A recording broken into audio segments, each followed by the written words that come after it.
today. Alles gut.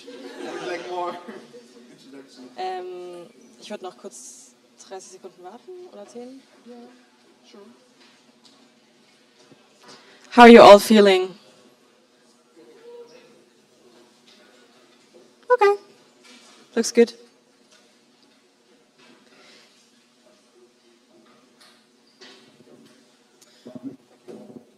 Good morning. I hope you had a great night, either with the social program or at the party.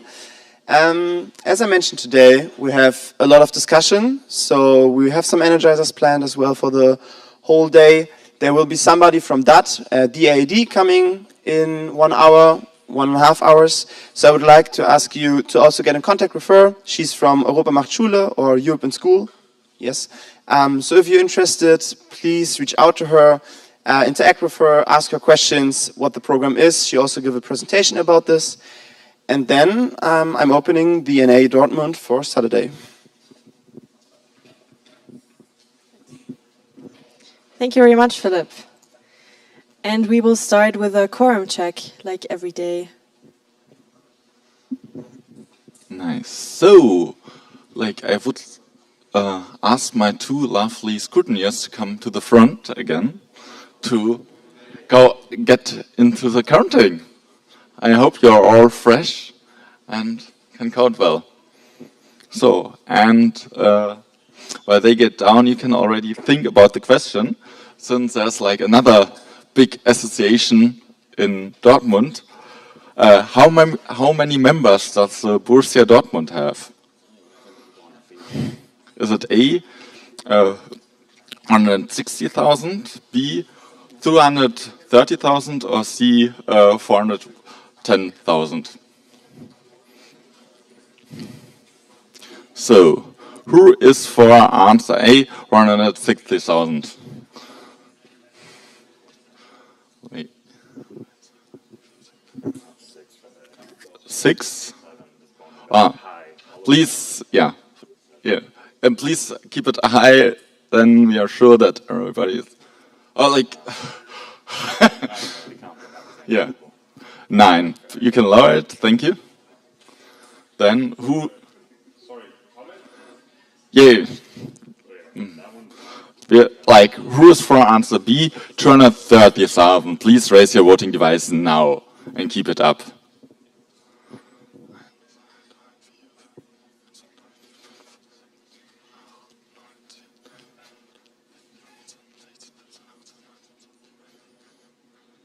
I get 24. 24. You can lower it, thank you. And for C, 410,000. Please raise your voting device now. Yeah, that's also 6. And how many?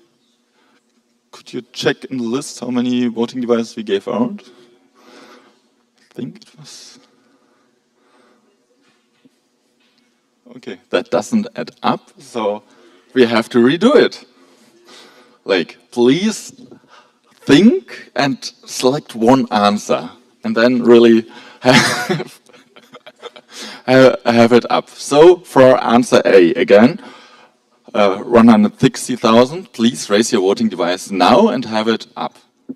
Take.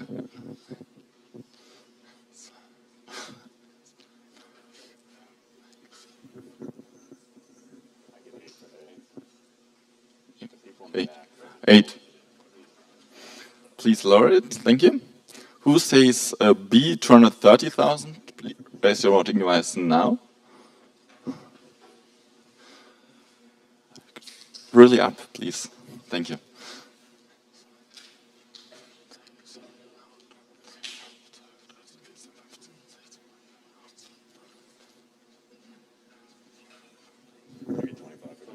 $25. Thank you. You can lower it. And C, 410,000. Please raise your voting device now. Is it Kaiserslautern? Yeah.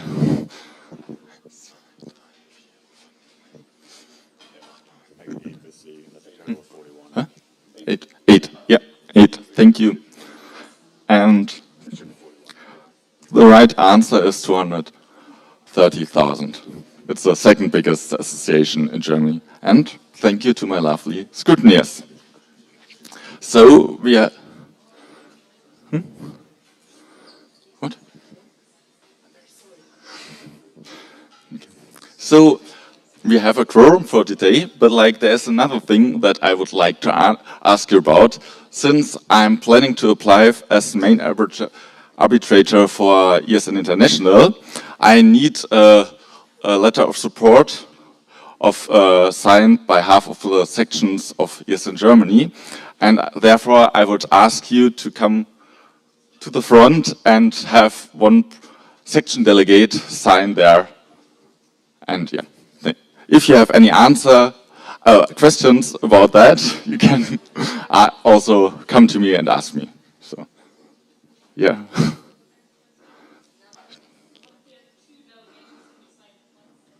Yes. Yeah. Yeah. Yeah. If you like have a vote delegation today, you can sign for that section. Okay. Thank you. Voting on the agenda. Yeah. Oh, you're right. So there's another point. So are there any extensions to the agenda that you would like to propose?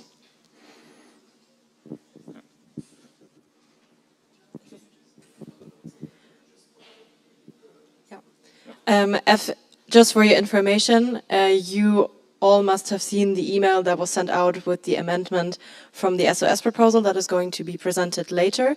That one of the SOS proposals from the AB was withdrawn. So I've removed that from the agenda, and I've also removed the second application presentation spot for the Winter NA because we only received one application for that.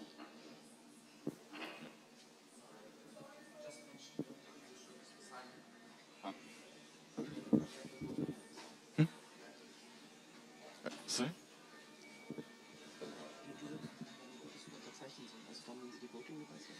Oh, einfach nur zwischendrin, wenn Sie. Okay. Yeah, just like for the letter of support, you can of course sign them at any point. In the worst case, at the end of the day when you bring back your voting devices. So, besides that, are there any more extensions to the agenda that you would like to propose? Doesn't seem like that, so we can continue.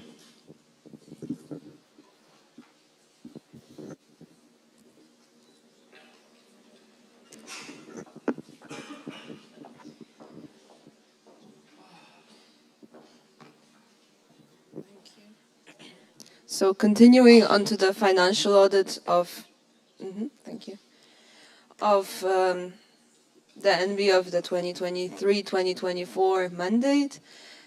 To remind you who was part of this NB, so the treasurer being audited here is Samuel, but as you hopefully remember, everyone is responsible for the finances and not just the treasurer because the board makes decisions together. So this is everyone that's being audited, and this will be the basis on which they will be tomorrow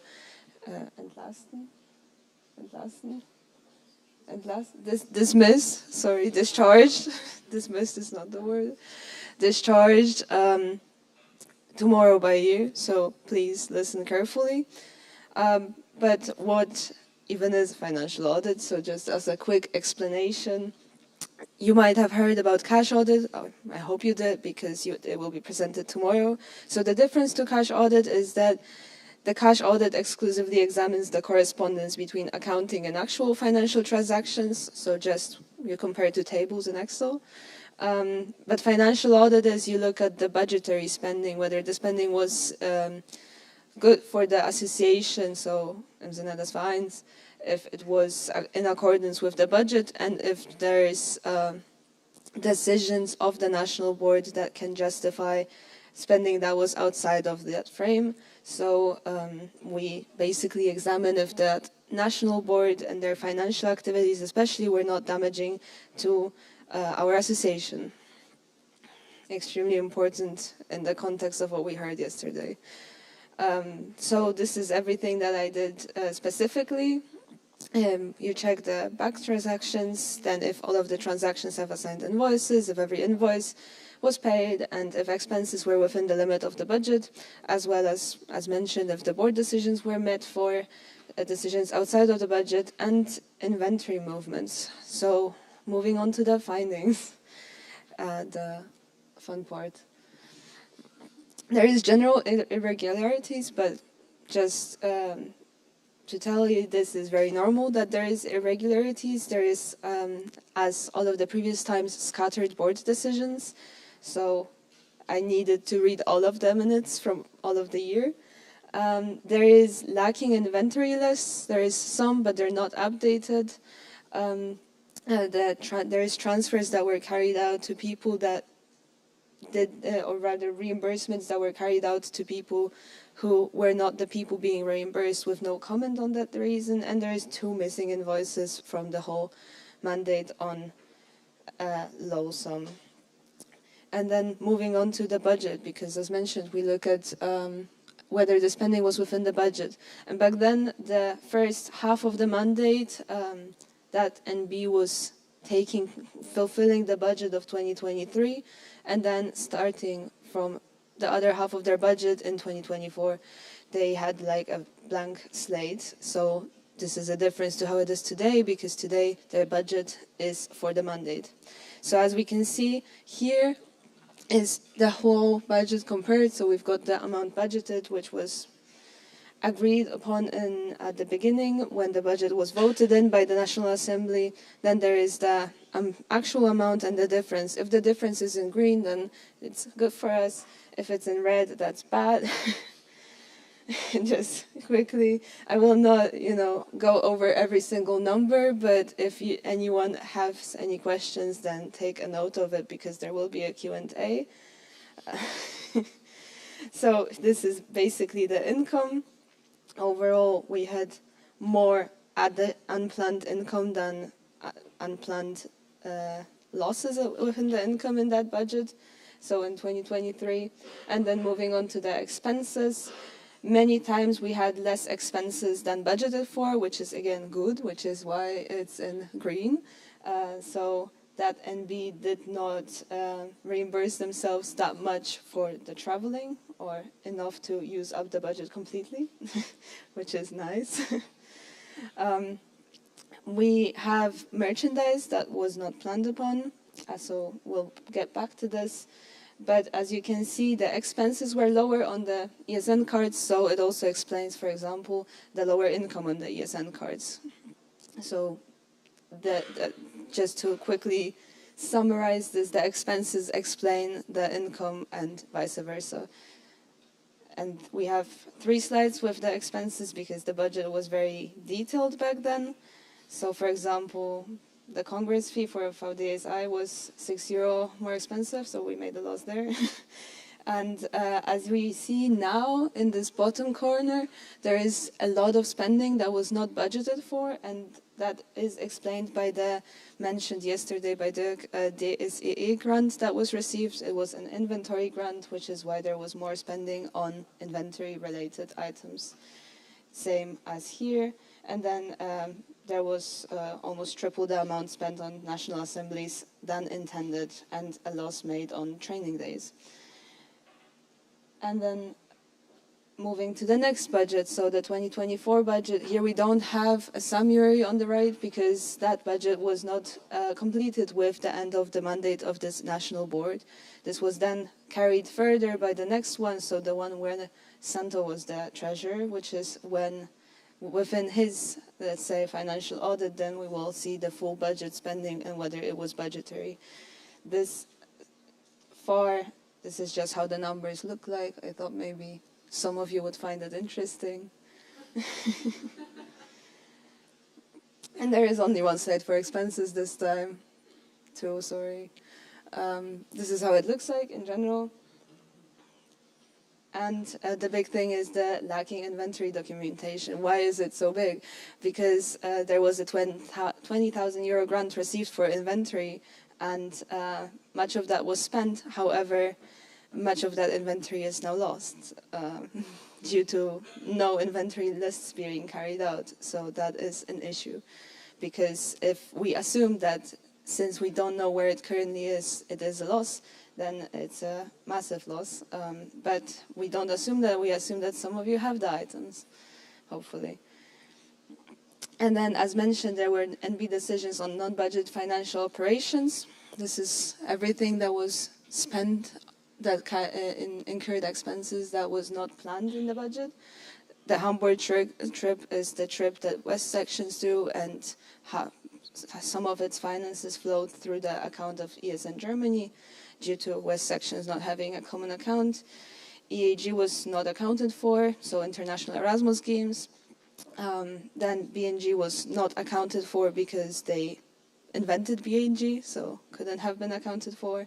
Then the charity run, the SAA grants there were two different grants, one for IT and then one for the mentioned inventory, and spending on merchandise and roll-ups was as well not mentioned. However, all of it was found to have had decisions by the NB in the minutes. So that's amazing. They did their job correct in this aspect.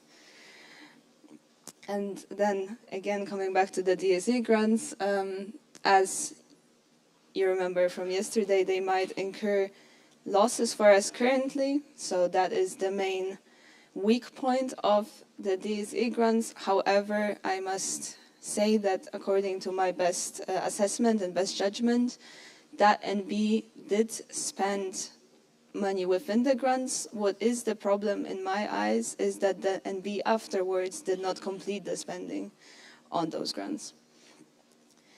And that is the problem that we're dealing with now. However, up until the end of Samuel's mandates, so all of their mandates, they were spending the grants as agreed upon with the DSAA. Which is leading me to the summary, namely, first, general recommendations to our lovely new national board. So please track your decisions on financial activities in a separate document to spare me or or the next person being the financial auditor to read all of your minutes. That would make the job of this role much easier. Please track all of the inventory and do your best to find the missing inventory. I heard that we found, for example, the 2 of the 3 ESN phones, so heads up for that. And please track all information regarding spending of grants if you get any in big detail, please. And now to your options, because tomorrow you will vote based on what you heard from me now.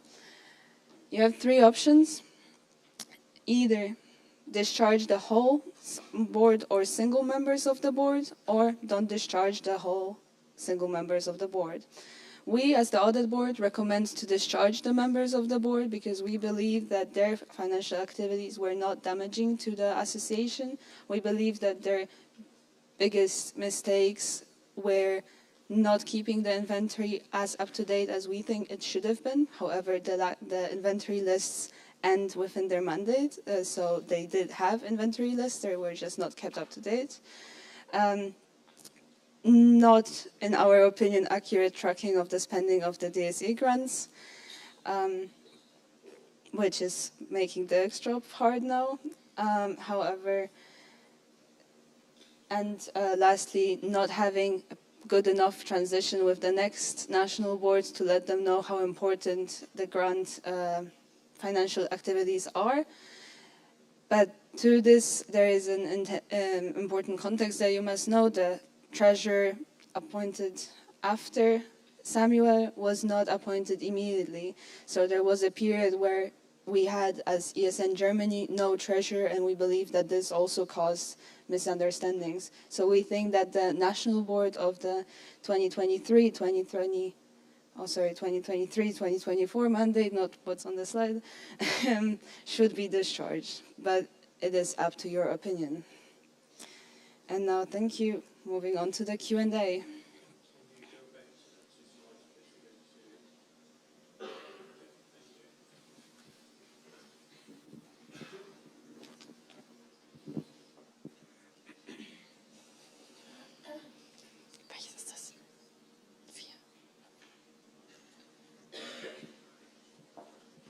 I will need to close the slide for the Q&A.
There we go.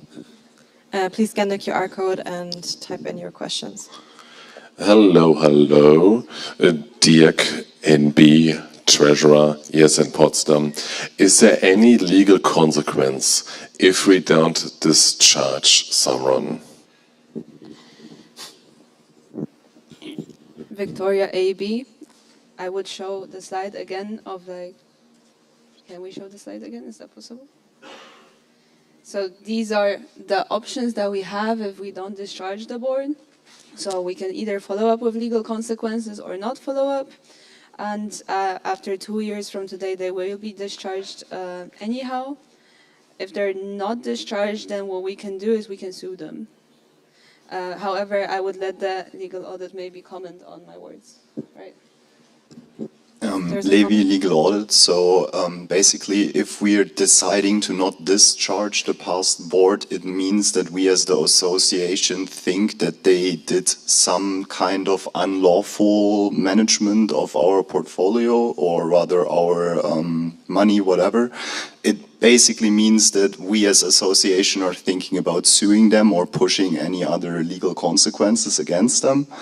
And one more thing I'd like to point out, it is only possible to discharge people for things that we know of. So even if we would decide to discharge this national board now, and in 1 year or 2 years some new information surfaces about their behaviors during their mandate, they are not discharged for that. You can only be discharged for things that the National Assembly knows about. So basically everything that Victoria presented is within the tasks that they had during their mandate, and we are only discharging them for that.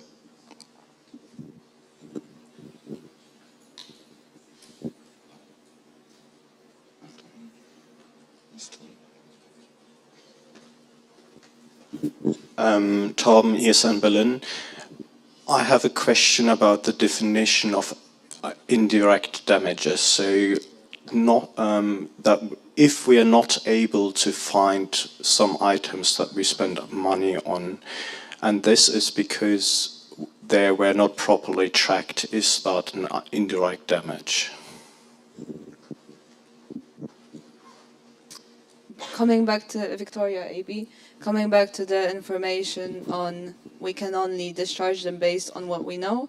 Currently, we assume that we are in the possession of all of the items. If it is identified that we have lost them or that someone has, acquired them for their personal use forever, that changes things, and we have comment, right? Yeah, Levy AB. Yes, technically these are indirect damages. The problem is we cannot point our finger to who's responsible for it. We cannot, just because those items got bought during the mandate of this national board, it does not automatically mean that they are also responsible for losing it. Because there have been 2 different national boards in the meantime who should have been responsible for those things as well.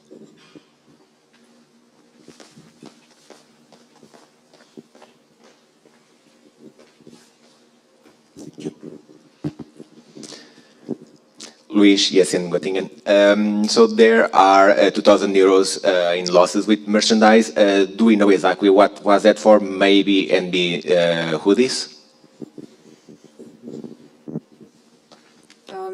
Victoria AB, yes, it was national level merch, and it were also patches that were ordered, and then part of them were sold, part of them are still in our inventory, and they're actually in our inventory.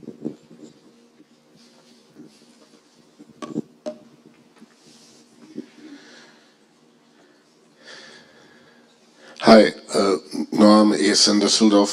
I was just wondering about the tables. Some of the red and green, like positive and negative, didn't seem to align correctly. So I don't know if maybe it's a procedural thing to just to be able to look at the tables again, maybe not on the screen, but privately, or maybe it's not. It doesn't matter that much now, but. Answering your question, I would propose to look at the slides and I see what you believe does not align, because I'm confused. Is there a way for him to specify? So in the first two, you have Noam in Düsseldorf. In the first two lines, the amount budgeted, the amount received was the same, the amount budgeted was different, and then the difference is, does it add up both of them together, for example? And I think in the second table, there's one where an amount received is lower than the amount budgeted, but it's still in ESN cards. Maybe I missed the explanation, but why is it red if it's lower than the budgeted amount? Okay, thank you. So the first one is an actual mistake of mine. Thanks for spotting it. The second one, however, is here it is red. Can I change the slide? So in income, the green is when the income was higher than the budgeted, because it's good to have more income than you thought you will have. But in expenses, the green is when you spend less than you thought you would spend. So here we are in expenses. But you're still correct. That should have been green. So those are two mistakes of mine. Thanks for spotting them and pointing them out.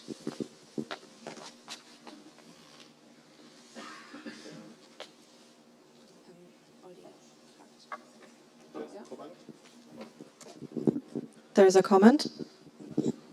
Yeah, I just wanted to say that Victor is in Kiel, national coordinator. I just want to say that in the last line there was also one of the amounts received that was higher than the budgeted amount, but still it was shown as red and in the minus, but it should have been in the plus. Take a look if you want, but I just want to comment that.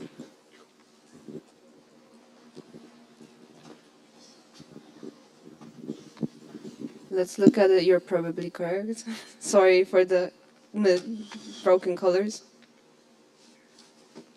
So the last slide with the colors, I assume. Here. The next one. The previous one. The first one of the colors. True. My mistake. Thanks for pointing it out.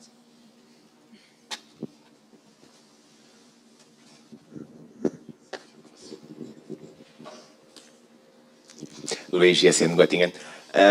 Since apparently things are not yet fully clear with the grant, would it maybe be better that this discharge itself is just postponed until everything with the grant is clear about that mandate?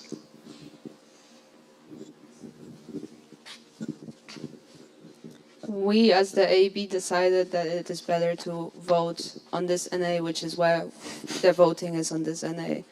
And as mentioned by Levi, it can be changed.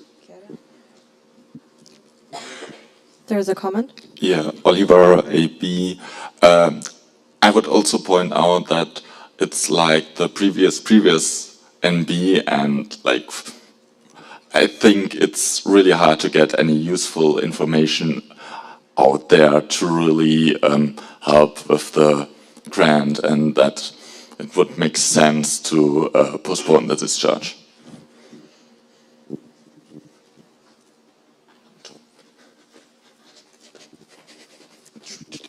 Are there more questions to be expected? I propose to close the speakers list. Any objections? Okay, speakers list will be closed. Marco?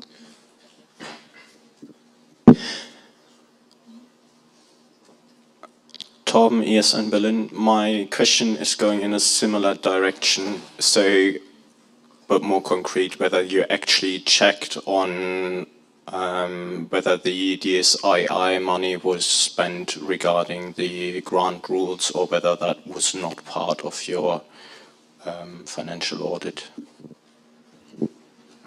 Yes, I did check whether the money was spent accordingly. However, it's not euro to euro.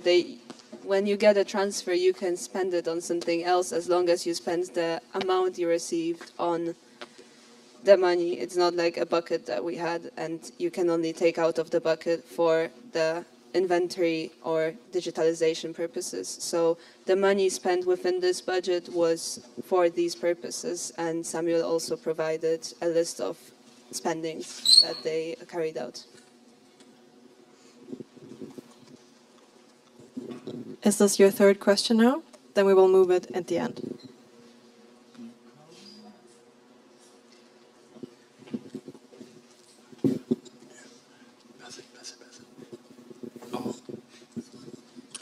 Birkan from ESN Kiel. My question is about the list of lost items, maybe sorted by a price. Is there such a list that we can see?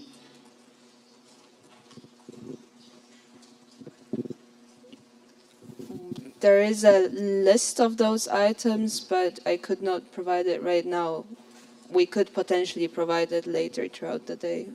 Is that possible? I don't know who to ask.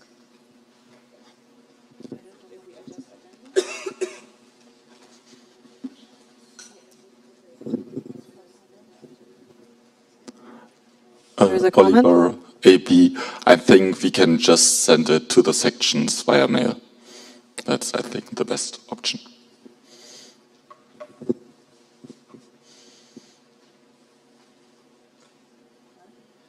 Yeah, sorry, first time using the G app. I'm kidding. Philip NB. If I'm not mistaken, the cash audit for Q1 and Q2 of 2024 was already done. So my question is, would it be possible to give us already the numbers for the last two slides to compare the budgets according to the numbers from the financial audit, cash audit, sorry. Sadly, the cash audit is not at all connected to the budget. So the cash audit is only checking if bank transactions are reflected in the accounting, and if they have invoices assigned to them, that their sum reflects the money that was moved. But cash auditors don't look at budgets. We can talk later, Philip.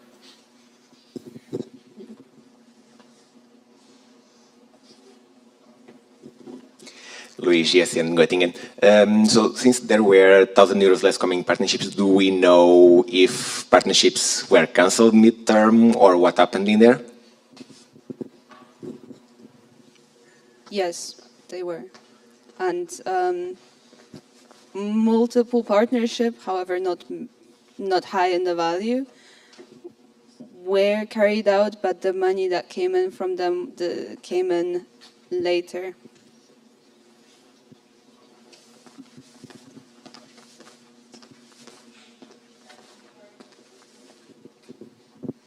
Yes, there were partnerships that existed, but they have to be prolonged every year if you have a yearly standing partnership. And what you see in the numbers is what was the outcome of the partnership manager's activity and the NB's activity. Thank you.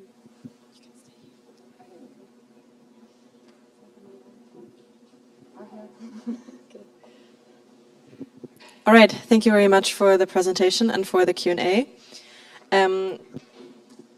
We will now get... Oh, there's a procedural. Procedural. Shout. Procedural. shout. It's longer, actually. Okay, then you get the mic.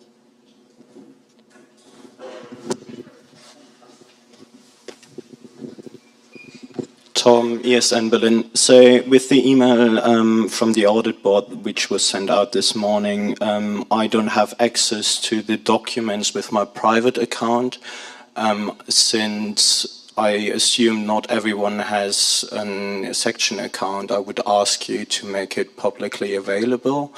And the second point regarding that is actually about the last document, the CC task description. It's a Word document. I'm in a procedural.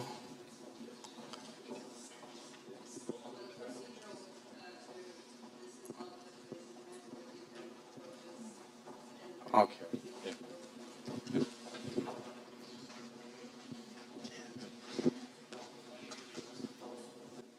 Okay, we will now have the AB applications, which means I would like all of you to listen carefully, to engage in the Q&A afterwards, and as always, be kind.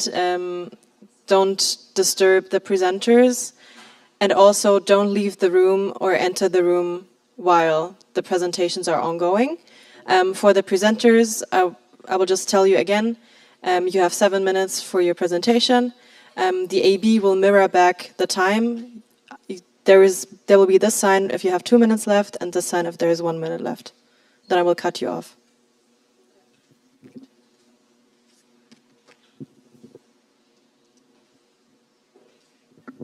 So thank you. Now on a lighter note, my application for main audit.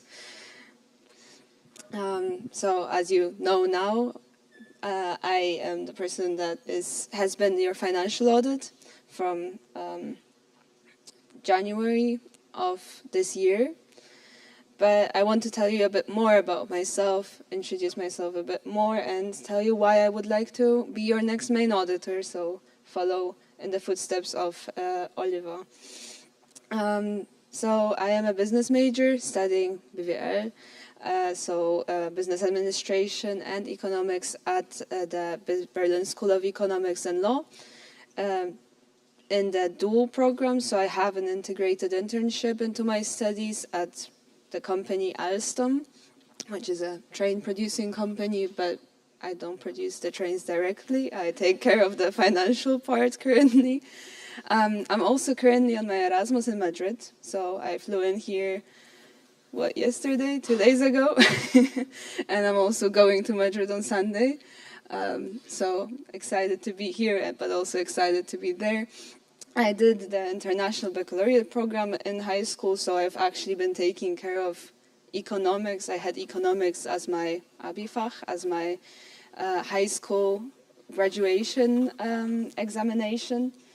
And I'm very excited about languages. I currently speak 5, and about traveling, but more long-term sustainable traveling, which is exactly why I'm so happy to be on Erasmus, taking the opportunity that I assume most of you already had used. And then more about my ESN journey. So starting from the bottom, now we're here. I started in just January 2024 at ESN Berlin, back when Philip was president. And quickly realized that ESN is exactly the association that I would like to grow in and build connections and just help also international students and international mobility. So I quickly became, more or less quickly, the ESN card manager. Because I have had the interest in finances already back then. Then I did it only for a month because then we had the board elections in which I had the pleasure to become the local treasurer. That I only carried out until January because then I learned that there was an issue with a lacking financial auditor, and I thought that I am the right person to step in. So I found another person within our section who agreed to become the treasurer, to make sure that we don't have a treasurerless period, because we see how damaging that can be. And became your financial auditor. It's a lot of learning by doing. You saw the numbers being read and green or whatever. But I'm doing my best, and I hope that you think my work is useful and helpful. And this is exactly why I want to become the main auditor. Now there is not that many applications for the main audit, and I just think I am your most qualified candidate, because I not only have the AB experience of this almost full mandate, looking at the seasoned main auditor that Oli is with 2 mandates already in this position. I know our association pretty well. I do my best to learn the legal side of it as well, even though I'm not a native German speaker. I would say I get what we stated in our legal documents. I am dealing well with time management, partially why I'm here from Madrid and then in my university on Monday. I believe I can do crisis management well, which ES in Berlin can judge. And I have the financial knowledge that can support me in aiding the financial audit further if we don't find a financial auditor, which I think is extremely important, especially considering context. So I just would like to further contribute, would like to step in yet again for the next year and become your main audit, while simultaneously helping our association, our sections to flourish, but also further developing myself, further learning. So thank you very much. And ask me anything.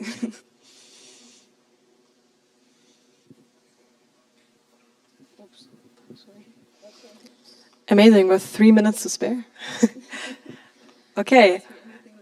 Yes, remember the questions you have for Victoria, and you can ask her at the Q&A after Martin is presenting his application as legal auditor. Thank you. Okay, yes, so as it was mentioned, I'm applying hereby as legal auditor. Quickly as a background, I'm 25 years old. I studied about 6 years of physics at TUM in Munich. I did an Erasmus 3 years ago in Uppsala in Sweden. And since this year exactly, I'm working full-time as expert on radioactive measurement at TÜV Süd. Briefly about my ESN career. Since 2.5 years, I've been a quite active member at ESN TUMI. I have 1.5 years of board experience, and now about 1 year experience on the national level as a regional coordinator for the Southeast. I've attended a bunch of events. What is most importantly for the context as auditor is that this is my 6th National Assembly, so I would say I have a pretty good understanding of them. The 6 includes this one as well, and also one where I was an international guest. About my motivation, why I want to become legal auditor. So first, as general points, I enjoy working within the national level, especially recently. And also in a voluntary association, it only works if people take responsibility. So here I am. And more directly related to the position of legal auditor. So I recently had more contact with our SOS. I mean, you saw me as well presenting and working on SOS proposals. So recently I read through them and also understood them better. At work, I have experience with conducting audits, more like on a technical side. But on a general note, what I do is to judge if certain decisions are done according to certain rules, which is what a legal auditor does as well. Now, just it will be association law instead of the atomic law, but the procedure is the same. And also at work, I have also a lot of contact with the topic of compliance, so especially that things are done according to certain rules, and also that we function best when we are aware of and follow these rules. So like our internal rules that we have within ESN Germany, and also ESN International, but also the external rules, so laws. And I also briefly want to say what to expect of me as legal auditor. So as you might have seen from my CV, I don't have specific legal skills or a specific legal background. But yeah, strategies to counteract this are, of course, the transition with the current AB, sorry. That will be 2 months, luckily. And also at least Severin also said he is available for some time afterwards for questions. Then, as it was also mentioned yesterday, there are up to 4 people in the audit board, and there can be a second legal auditor. And of course, I or we intend to find one, and then especially hopefully with a legal background. And what then also is a consequence of my background, that if you have specific legal related questions, I might need some time to research them. As it looks like now that we have an incomplete NB, I also want to stress that according to the task distribution that we agree upon and the SOS, so according to the tasks that we do as AB, I might do more tasks than one of the person, but I will do them with the time I have available as one person. Second slide, what to expect of me. So I've gathered a lot of experience now and know how events are organized, for example, so I consider myself also to be proactive in that regard. So before something needs to get done, already sometime before, to look at what needs to be done and remind the certain people what needs to be done, and to keep an overview and also communicate that to them. I also believe that with like my analytical skills, so the background from my studies, for example, the experience from work and my ESN and SOS knowledge, that I will be able to understand how our SOS, so again Germany, ESN Germany and ESN International, and the association law are connected. I also intend to provide a lot of help and encourage SOS proposals. That also relates again to the topic of taking responsibility, because that can also mean shaping the association by doing proposals. And yeah, that's also the last point actually. And on a more general note, what I want to do also in general to shape ESN Germany together with the national level. And that's it. So if I can work with nuclear power plants, I trust that I can also work with ESN Germany, because so far I can tell you to run ESN Germany is still easier to run a nuclear power plant. Thank you.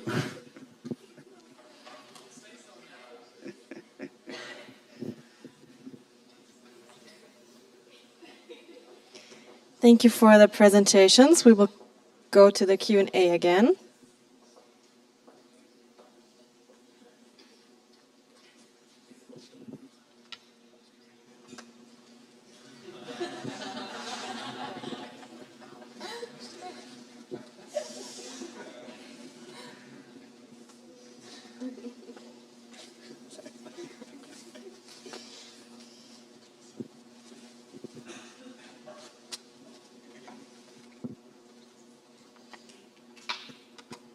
Are there questions to be expected?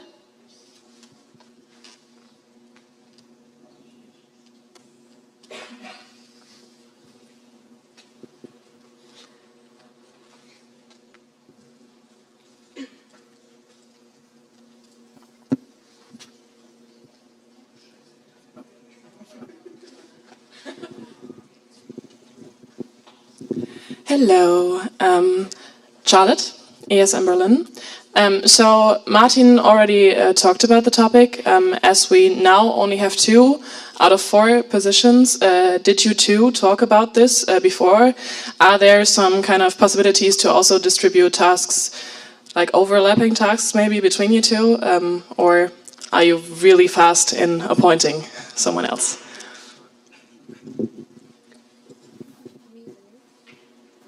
So we did talk about the situation of just half of the audit board potentially being filled with these elections.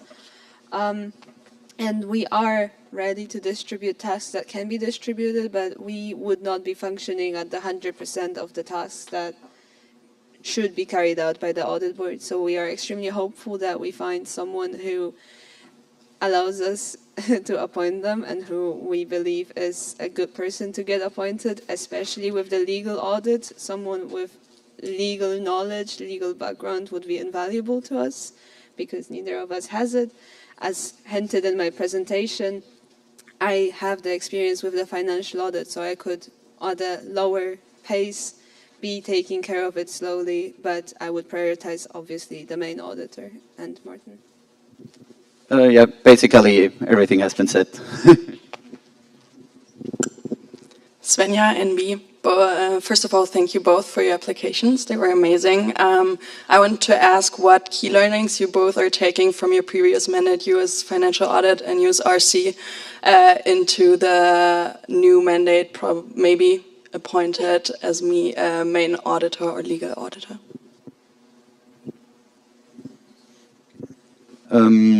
A learning that I have now is actually not coming from directly my position as RC, but also what I'm currently am as a National Training Day OC. Because, I mean, we have all seen there are multiple events happening on the same day. I also know the price is not the best so far. And I think there has been a lack of what could have been done, especially in the previous mandate. And I have some things in mind, for example, for that, I mean, I saw the contract and immediately realized, say, the conditions there are, why has nobody done anything so far? And the new NB or NCs couldn't do it yet because they haven't been appointed.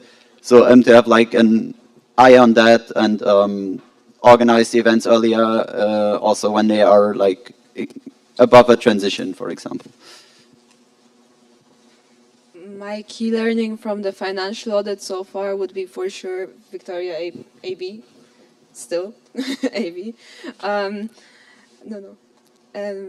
The key learning is that it is extremely invaluable to conduct the financial audit as closely to the actual period being audited, because getting information later can be extremely difficult, which is why, as mentioned, we really hope that there is someone who is actually interested in being the financial auditor and that we are able to appoint someone.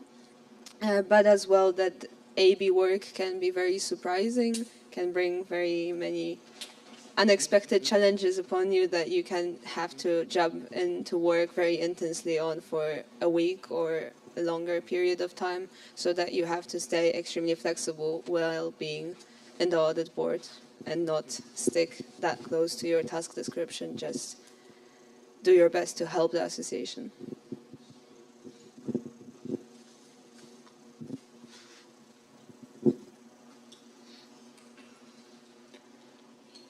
Tom, ESN Berlin, to you both, where do you see potential for improvements in our statutes? Martin, RC Southeast, ESN to me. That is of course a very broad question, since we have various SOS documents. What I had an idea about, what is of course only a brainchild and will be evaluated a lot more, is for events of a certain size or financial impact, to include mandatory grant research, kind of, so that people are actually forced in time to look at the grants, and then of course also apply in time, because if it's done short term, there are also time limits on applying for the grants. And yes. Victoria AB, I believe our statutes to be good. I believe that what is in need of improvement is how we carry out the national assemblies. I think that needs optimization. Philip? Wait a second, please. Are there more questions to be expected? The one you just, or another one? Another one. Okay. Apart from that, after Philip has proposed this question, I would propose to close the speakers list. Any objections? Okay, so we'll keep it open until you wrote your question.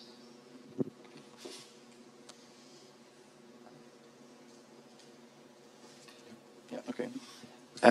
Yes, so there was the plan on the legal team, or there was, sorry, Philip, National Board. Yeah, my question is, what do you think of the legal team as a support team for you, and do you have any plans in this regard?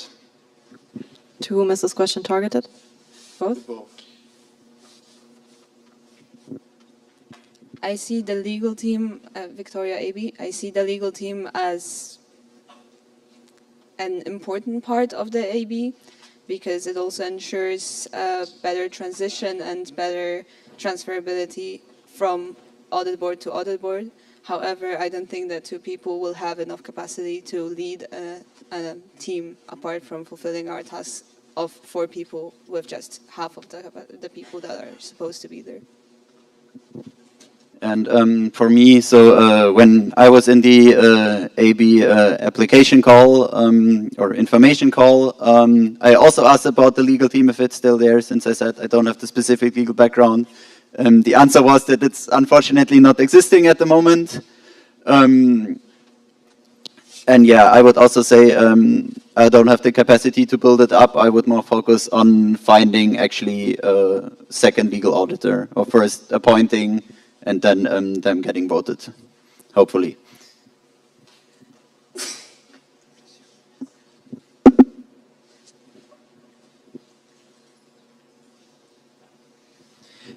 Philip, National Board, so kind of like now it's like sorry, Philip NB, looking already in the future, in 1 year maybe you apply again, maybe not, but what would you plan to either have more applicants for the AB next year, so maybe a success or maybe not, just members who would like to join the team, so how would you like to make it attractive?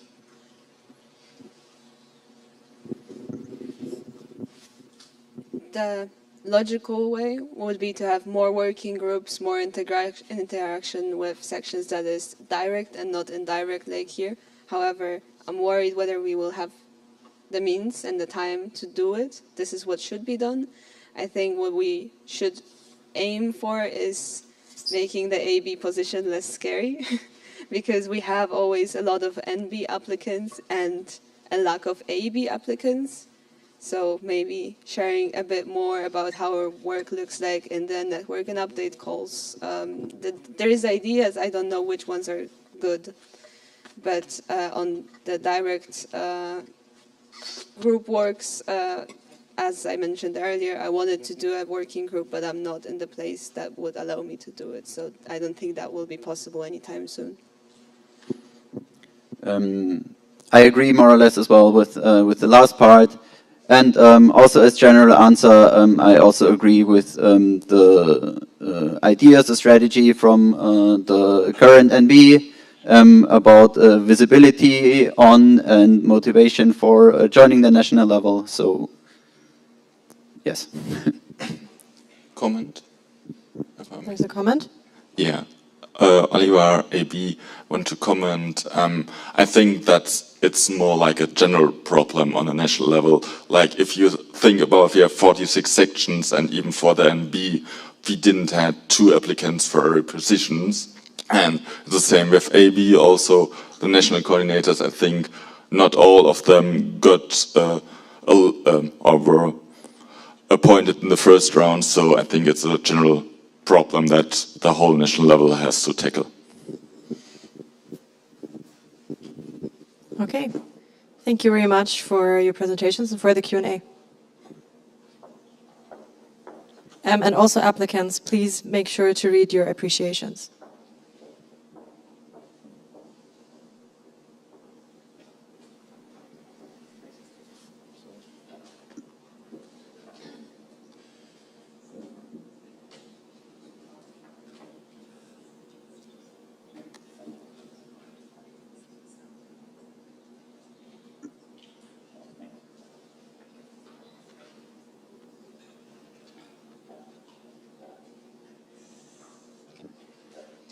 I'll just do it like this. The next point on the agenda is the break, but I didn't put in the time yet. I will do so now. Okay. Please be back after the break at 10:35. Remember that being back means sitting in your seats and being attentive for the plenaries to continue.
Okay, thank you for taking your seats and sorry for the delay. We are waiting for the presenter. And I will pass on for a presentation on Europa macht Schule. Okay, thank you very much, and sorry again for the delay. It was my fault. I was a bit confused about the area. Okay, my name is Lisa, and I will present the program Europa macht Schule, Europe Meets Schools. Anybody heard of it before? Oh wow, okay, that's nice. So, what is Europe Meets School or Europa macht Schule? In a quick nutshell, the program should promote cultural exchange, especially like a European exchange, and it aims to bringing the idea of European exchange to life and ensure greater knowledge and understanding for each other. So there is like the international students are carrying out a project in the school and presenting their culture over there. And it's like voluntary, and local teams are supporting the international students and the teachers. So taking part can like every international student, and it's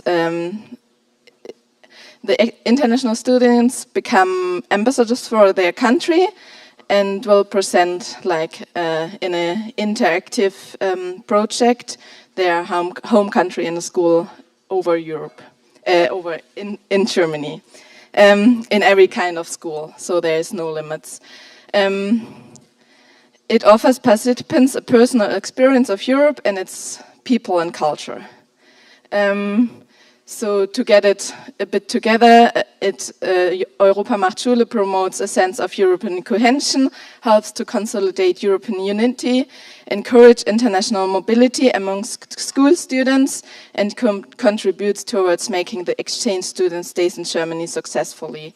So they will also experience different kind of things, also like getting in touch with other people, not from only the university they are studying in. Who can participate? There's two ways to participate in Europa macht Schule. The regular students that are immatriculated in universities in Germany can engage them in local EMS teams. So they help the international students and the teachers with the project, and the benefit for them is getting in touch with international students and promote the program and organize EMS events. So they are bringing all together. And down there, I guess the PowerPoint will be sent afterwards. So down there you can find the link where you can registrate. And then who is like international student in here? Also a few. So you can do like a project in the school if you want to. And the project realization is independent and close cooperation of teacher. So you have to get in touch with the teacher and ask them how it works. It's normally 3 hours, like school hours. And the local team will accompany it or help you out with any questions. And you can like present your home country in the school, and also after the program year, there's a event for all local volunteers. So you can present all projects you did in this city. And down here you can also find the link where you can registrate. The cooperation opportunities with ESN is like the members can engage in local AMS teams or as international people, like in a project.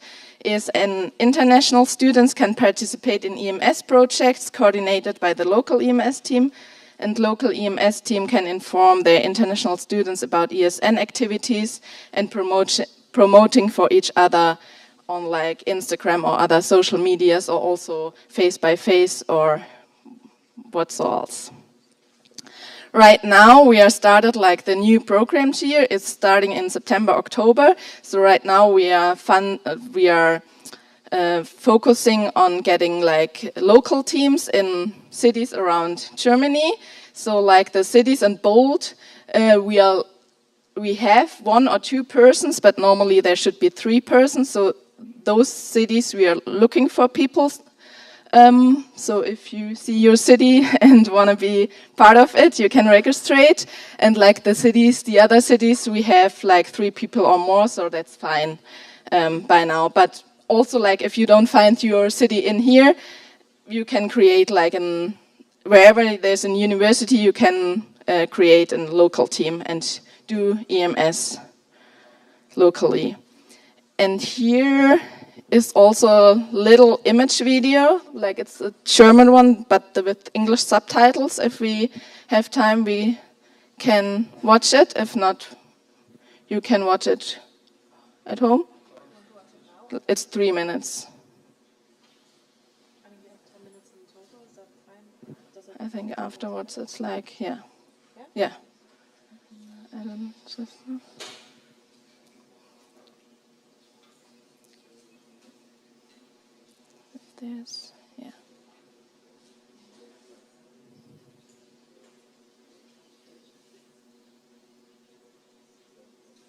Europa und der Welt in Klassenzimmer in ganz Deutschland. Seit 2006 wird dabei der europäische Gedanke lebendig und der internationale Zusammenhalt gestärkt. Europa macht Schule für mich bedeutet, die Unterschiede zwischen Menschen zu verstehen und zu respektieren. Was mich bei diesem Projekt wichtig ist, dass man das eigene Heimatland vorstellen kann und dass den Schülern und Schülerinnen zeigen kann, dass die Welt viel mehr komplexer ist, als die man von den Medien und von den Stereotypen so hört. Das Programm wird auf ehrenamtlicher Basis bundesweit an vielen Hochschulstandorten organisiert. Die Standorte werden vom Verein Europa macht Schule e.V. als Träger unterstützt. Die Programmkoordination erfolgt durch den DAAD. Das Besondere an Europa macht Schule ist für mich, dass es diese Vielfalt gibt, dass es keine Vorgaben gibt oder Einschränkungen, was die Themen angeht, was die Länder angeht, was die Schulen angeht, sondern dass da wirklich alle willkommen sind und ich glaube auch alle Seiten davon total profitieren können. Ich glaube, ich würde dir sagen, dass es einfach ein Programm mit unendlich vielen Möglichkeiten ist, in dem man sich ausleben kann und viele super nette Menschen kennenlernen und einfach auch selber viel lernen. Europa macht Schule gibt Schülerinnen und Schülern die Möglichkeit, andere Länder authentisch kennenzulernen. Gleichzeitig leistet das Programm einen Beitrag für einen erfolgreichen Aufenthalt der internationalen Studierenden. Also Europa macht Schule ist auf jeden Fall in der Lage, unsere heranwachsenden Kinder und Jugendlichen dazu bringen, sich zu öffnen, den anderen Kulturen gegenüber und zusammenzuwachsen. Und wenn wir überlegen, dass das die Zukunft ist, besteht die große Chance darin, dass Europa auch schon in den nächsten Jahren und Jahrzehnten viel stärker zusammenwächst. Das Schönste war die aktive Teilnahme von den Schülerinnen und das war bestimmt eigentlich eine der tollsten Erfahrungen, die ich je hatte. So viel Begeisterung, wie ich heute in den Gesichtern der Schüler sehen konnte, ist es einfach tatsächlich auch ein Teil des Zukunftsunterrichts, so zu arbeiten. Europa ist für mich schon eine Art Lebensgefühl. Es ist einfach eine gewisse Verbundenheit über verschiedene Ländergrenzen hinweg. Austausch ist das beste Ding, was man machen kann, finde ich. Und das ist die Hauptidee, würde ich sagen. Wir sind ja ein großes Europa, wir gehören in einer gewissen Hinsicht alle zusammen. Dazu leistet eben erst nochmal einen guten Beitrag, dass es mehr als gemeinschaftliches gefestigt wird, die Länder zusammen, dass wir alle zusammengehören, dass wir an einem Strang ziehen und dass wir eben gemeinsam für Europa stehen. Europa macht Schule. Sei dabei. www.europamachtschule.de. So, drop it, mix it, boost it with the latest serum. So this is Europe Meets School, or Europa macht Schule in a pretty quick nutshell.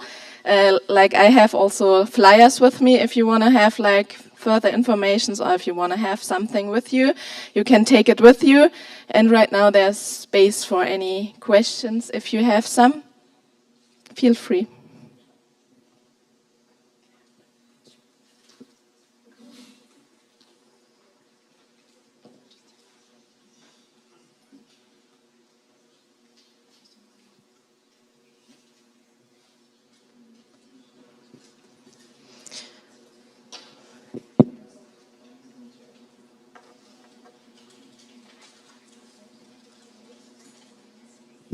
Okay, so here's the QR code. Please scan the code and then you can ask your questions.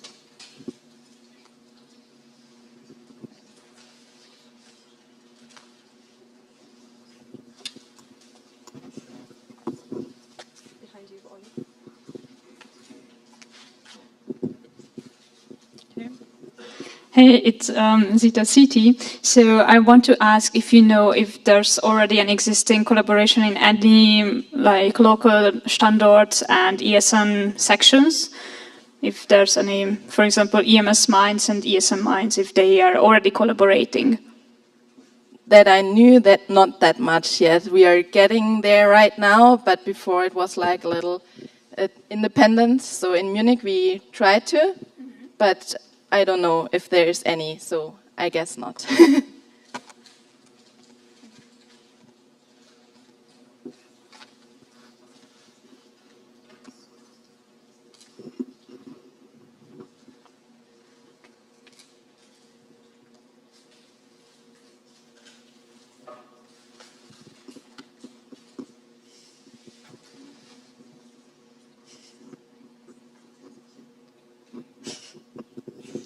Thank you.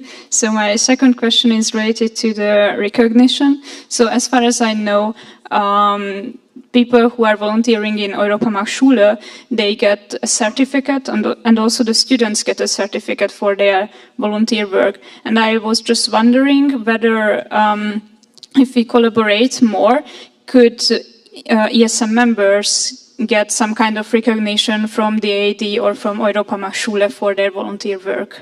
It can be a certificate or like ECTS points or anything like that. Yeah. Well, a certificate you get afterwards, and also like if you're in an international and doing a project in a school, you're getting also some money to cover the costs you're having for buying some stuff for the school.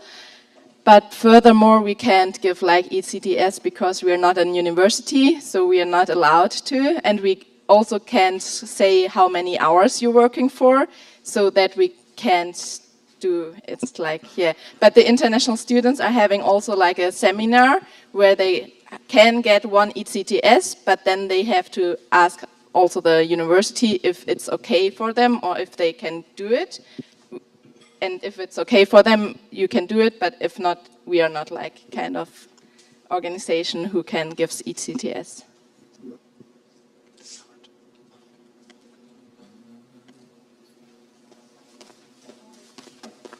This question is covered.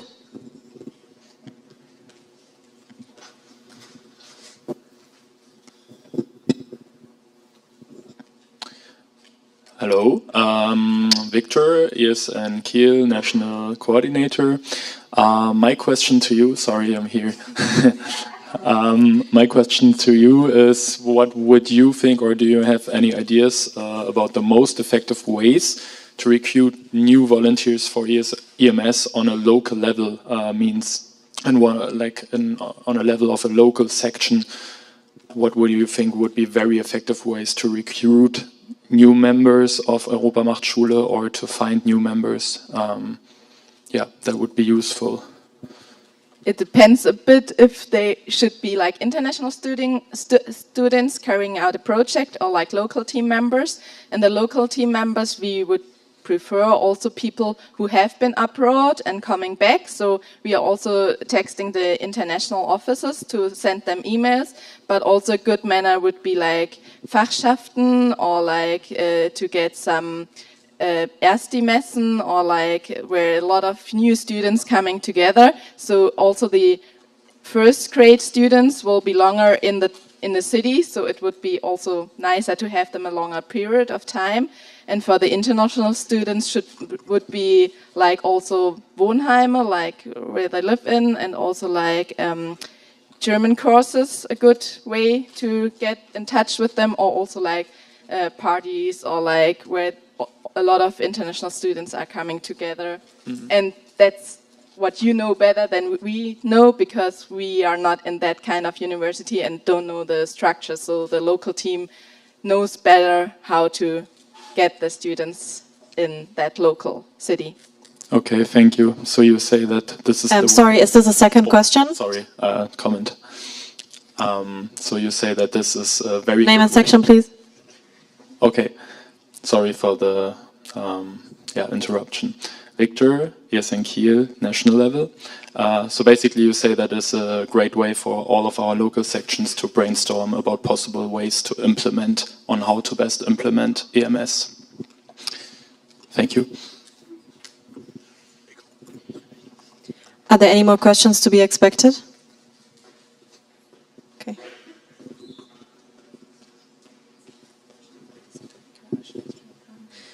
Victoria Audit Board, here.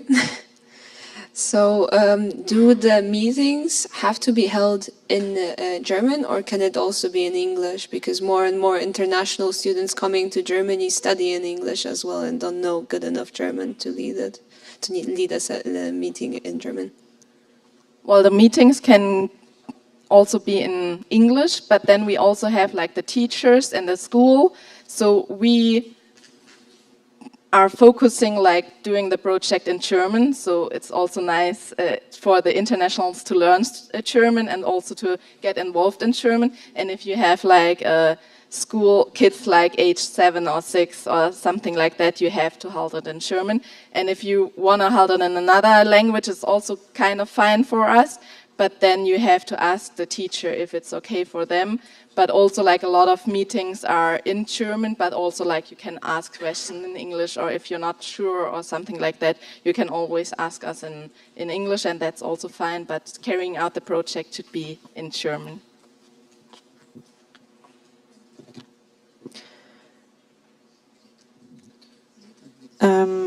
Since it's your third question and we're already over time, I will not allow it. Philip, National Board. My question is, until when should ESN volunteers reach out to you in order to participate in the project? Like for the local team members, you should, as sooner as better, because they are getting started to work right now. But you can register till mid of October, I would say so. And for the international students till mid of November or end of October, because also like the seminars, the intercultural seminars will be started in December. So to get also the chance to take part there, it would be better to register as soon as you can. If you know it, you can register right now. But there's also the opportunity to register later. Like we are starting another registration phase in like starting of summer semester next year, so April. Are there more questions to be expected? I propose to close the speakers list. Any objections? Okay, Marco, speakers list will be closed. Christian, ESN to me. What schools do we typically target with that program? Every kind of school. So it doesn't like, yeah, that's the answer. Like any art of school can take part of. Like we have mostly gymnasium, like the highest level of schools, but there is every school welcome. So if you know also teachers, they can participate.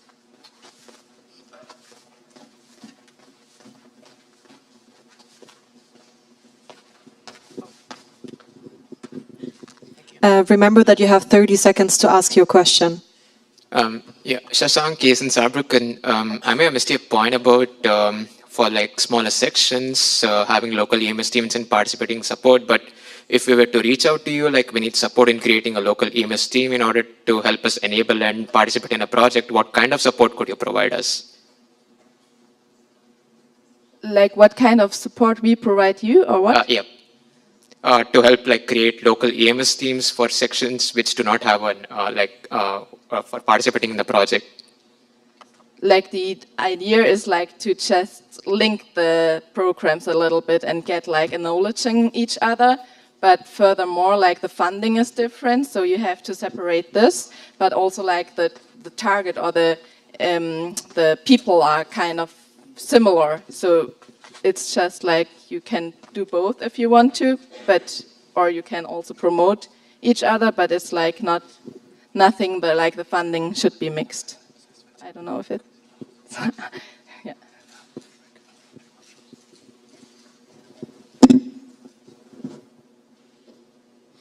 Okay, thank you very much for your question and for the Q&A. You got some appreciations if you want to read them. And I think you will be there at the lunch break also. In case you have any more questions or you want to speak directly, just feel free to ask. Thank you.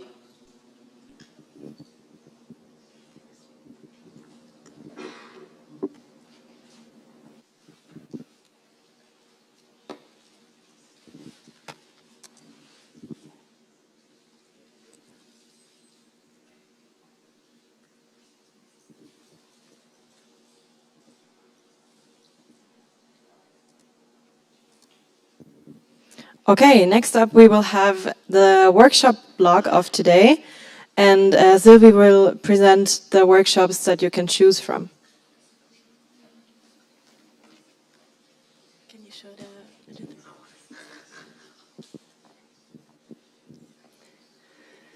So today there will be again 4 workshops as yesterday, but this time they will be 90 minutes long. And here you can see the 4 workshops again in the agenda with the descriptions and the room numbers. But a quick summary about the workshops. First, there will be Aliens on Board, where Benji and Yula will talk about recruitment. And you can learn how to prepare section members to welcome newbies in your team. They prepare the workshop based on your needs from the section calls. And then next one is Lena's workshop about neurodivergence. So you can learn about inclusivity towards neurodiversity, especially focusing on ADHD, autism, and dyslexia. And you can learn how to make events more inclusive. Then Yanis will also hold a workshop about leadership, where you can learn about different roles and leadership styles and how to adapt to different situations. And as far as I've heard, it will be a very interactive workshop. Then the fourth one will be by Dirk, where you can learn about how to use board games as a tool to interact better. So if you're interested in recruitment, then follow Benji and Yula. Then for neurodivergence, Lena. Leadership, Yanis. There. And using board games for interactions is Dirk. In the front.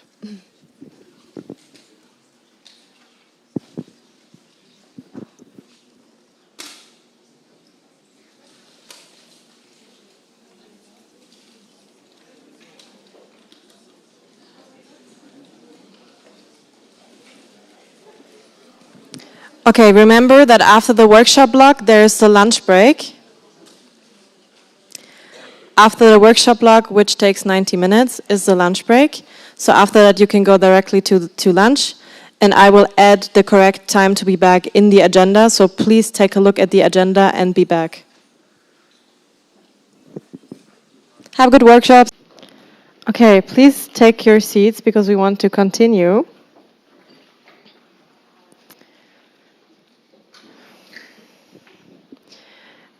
I would again ask you to not leave or enter the room during the presentations. If you happen to, if there's an emergency, obviously, but if you happen to enter the room and there's a presentation ongoing, wait at the top before you go your way into the seat rows. Okay. We now have SOS proposals about the code of conduct, and Lieve will present.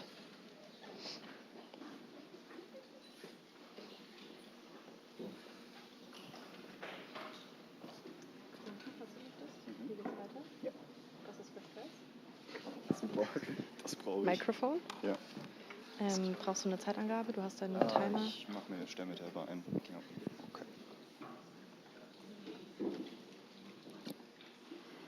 Okay, hello. I'm very glad to see you all back after the hopefully very energizing lunch break. I would like to take the next 20 minutes of this National Assembly to talk about a very delicate topic, especially the mostly probably everyone's favorite legal document, the Code of Conduct. As an explanation, a couple of months ago, I started an open call for a working group regarding the Code of Conduct. You can see here all the members who actively joined the meetings. Philip and Jule, our president and our vice president for governance, were representatives of the national board. Oliver, our main audit, and myself as the legal audit partook as representatives of the audit board. Also, our lovely Chiara was there, helped out. She's our main chair and the HR manager, but you know that. We also got expanded by Ali from ESN Alumni. I hope you're watching in the live stream, and also one representative of ESN Stuttgart, Jamal. So you can see that the working group was actually pretty diverse, and we had members from the sections, from the alumni, and from each of the individual organs of ESN Germany. To explain why I started the working group in the first place, I actually would like to share something personal with you. As you might know, the Code of Conduct mainly deals with how we should behave at assemblies and working together in ESN. And I myself experienced a break of the Code of Conduct about 1.5 years ago during one of the national assemblies in a form of defamation. I reported this. How it is outlined in our Code of Conduct, but unfortunately I have to say that until this day I have not received actually, I haven't received anything. There was no information that the Code of Conduct incident was read. There was no information that it has been dealt with. And there is also no conclusion out of it. And I can share that I was not only personally affected. There was some other member of ESN also involved into it. I personally had the privilege to be able to work together with Olli, one of the responsible people for the Code of Conduct incidents or the solving of it. So I was able to personally inquire what is the development of it, but I know for sure that the other person never received also any official statements. So I started the working group as I identified the current Code of Conduct team structure as a weakness of our association. And because, like I said, I experienced something myself, I think I was rather personally biased, had very strong opinions, and that's why I wanted to counter-check with the network and started the working group to get as many diverse opinions on this topic as possible. And now I'd like to present you our findings. These are the goals of the working group. Currently, like I said, the Code of Conduct structure, how it exists currently, is not feasible due to several reasons. For example, Code of Conduct incidents should be dealt by an independent and neutral organ, which the Code of Conduct team for sure is not, because it consists out of the president and the main audit. As you might know, those are probably the people with the highest workload in this association. Adding an unexpected workload onto them is actually not very much feasible. Furthermore, our Code of Conduct is partially weak in formulations. We should rework that. We think we solved this. And additionally, over the last 2 years of mandate that I experienced as a legal audit, I've also seen that Code of Conduct incidents often trouble sections because they sometimes occur rarely, and it is always a crisis situation, and sections sometimes don't know how to deal with it. And we received several requests over the last 2 years on how to deal with Code of Conduct incidents, the topic of the Code of Conduct in general, but also how to, for example, implement a blacklist or deal with people who got banned from individual sections. Yes, so the result of the working group are actually 2 proposals. One, to clarify the Code of Conduct, to make it more applicable. The second one is the restructuring of the Code of Conduct team, which was the initial purpose of the working group. Let's get to the first proposal. It is for the code of conduct clarity. First, I'd like to present you the working group findings. One of the first steps that we did, we compared our code of conduct with the code of conduct of ESN International and found several missing elements in our code of conduct that the code of conduct of ESN International has, such as a specific definition of discrimination and a list of protected characteristics against it. Our code of conduct only outlines, let's say, suggested way of how we should all behave with, to one another, but there is no specific reason or no specific outline of what actually is a break of the code of conduct. ESN International has that, and we think that we should include this as well. Furthermore, also ESN International's code of conduct has a clear list of prohibited behaviors and something that is called an anti-retaliation policy that I will get to in a bit. We as the working group suggest to integrate all of these elements into our code of conduct as well. The reasoning behind, I think, is pretty clear. It should be outlined what is a break of the code of conduct to apply sanctions to it. And furthermore, it is also important to ensure trust in the process of dealing with code of conduct incidents and protect our members who are reporting in good faith. So how do those changes look in the code of conduct exactly? First of all, we are going to change the clause 4, the principles of conduct, for the whole presentation. The actually legal binding changes are always the ones in German. The English ones are only for your understanding. I am not going to touch upon the German ones. You can read them out. These are the changes that you're voting on, and in the sense, as you read them here, they should be implemented into our code of conduct.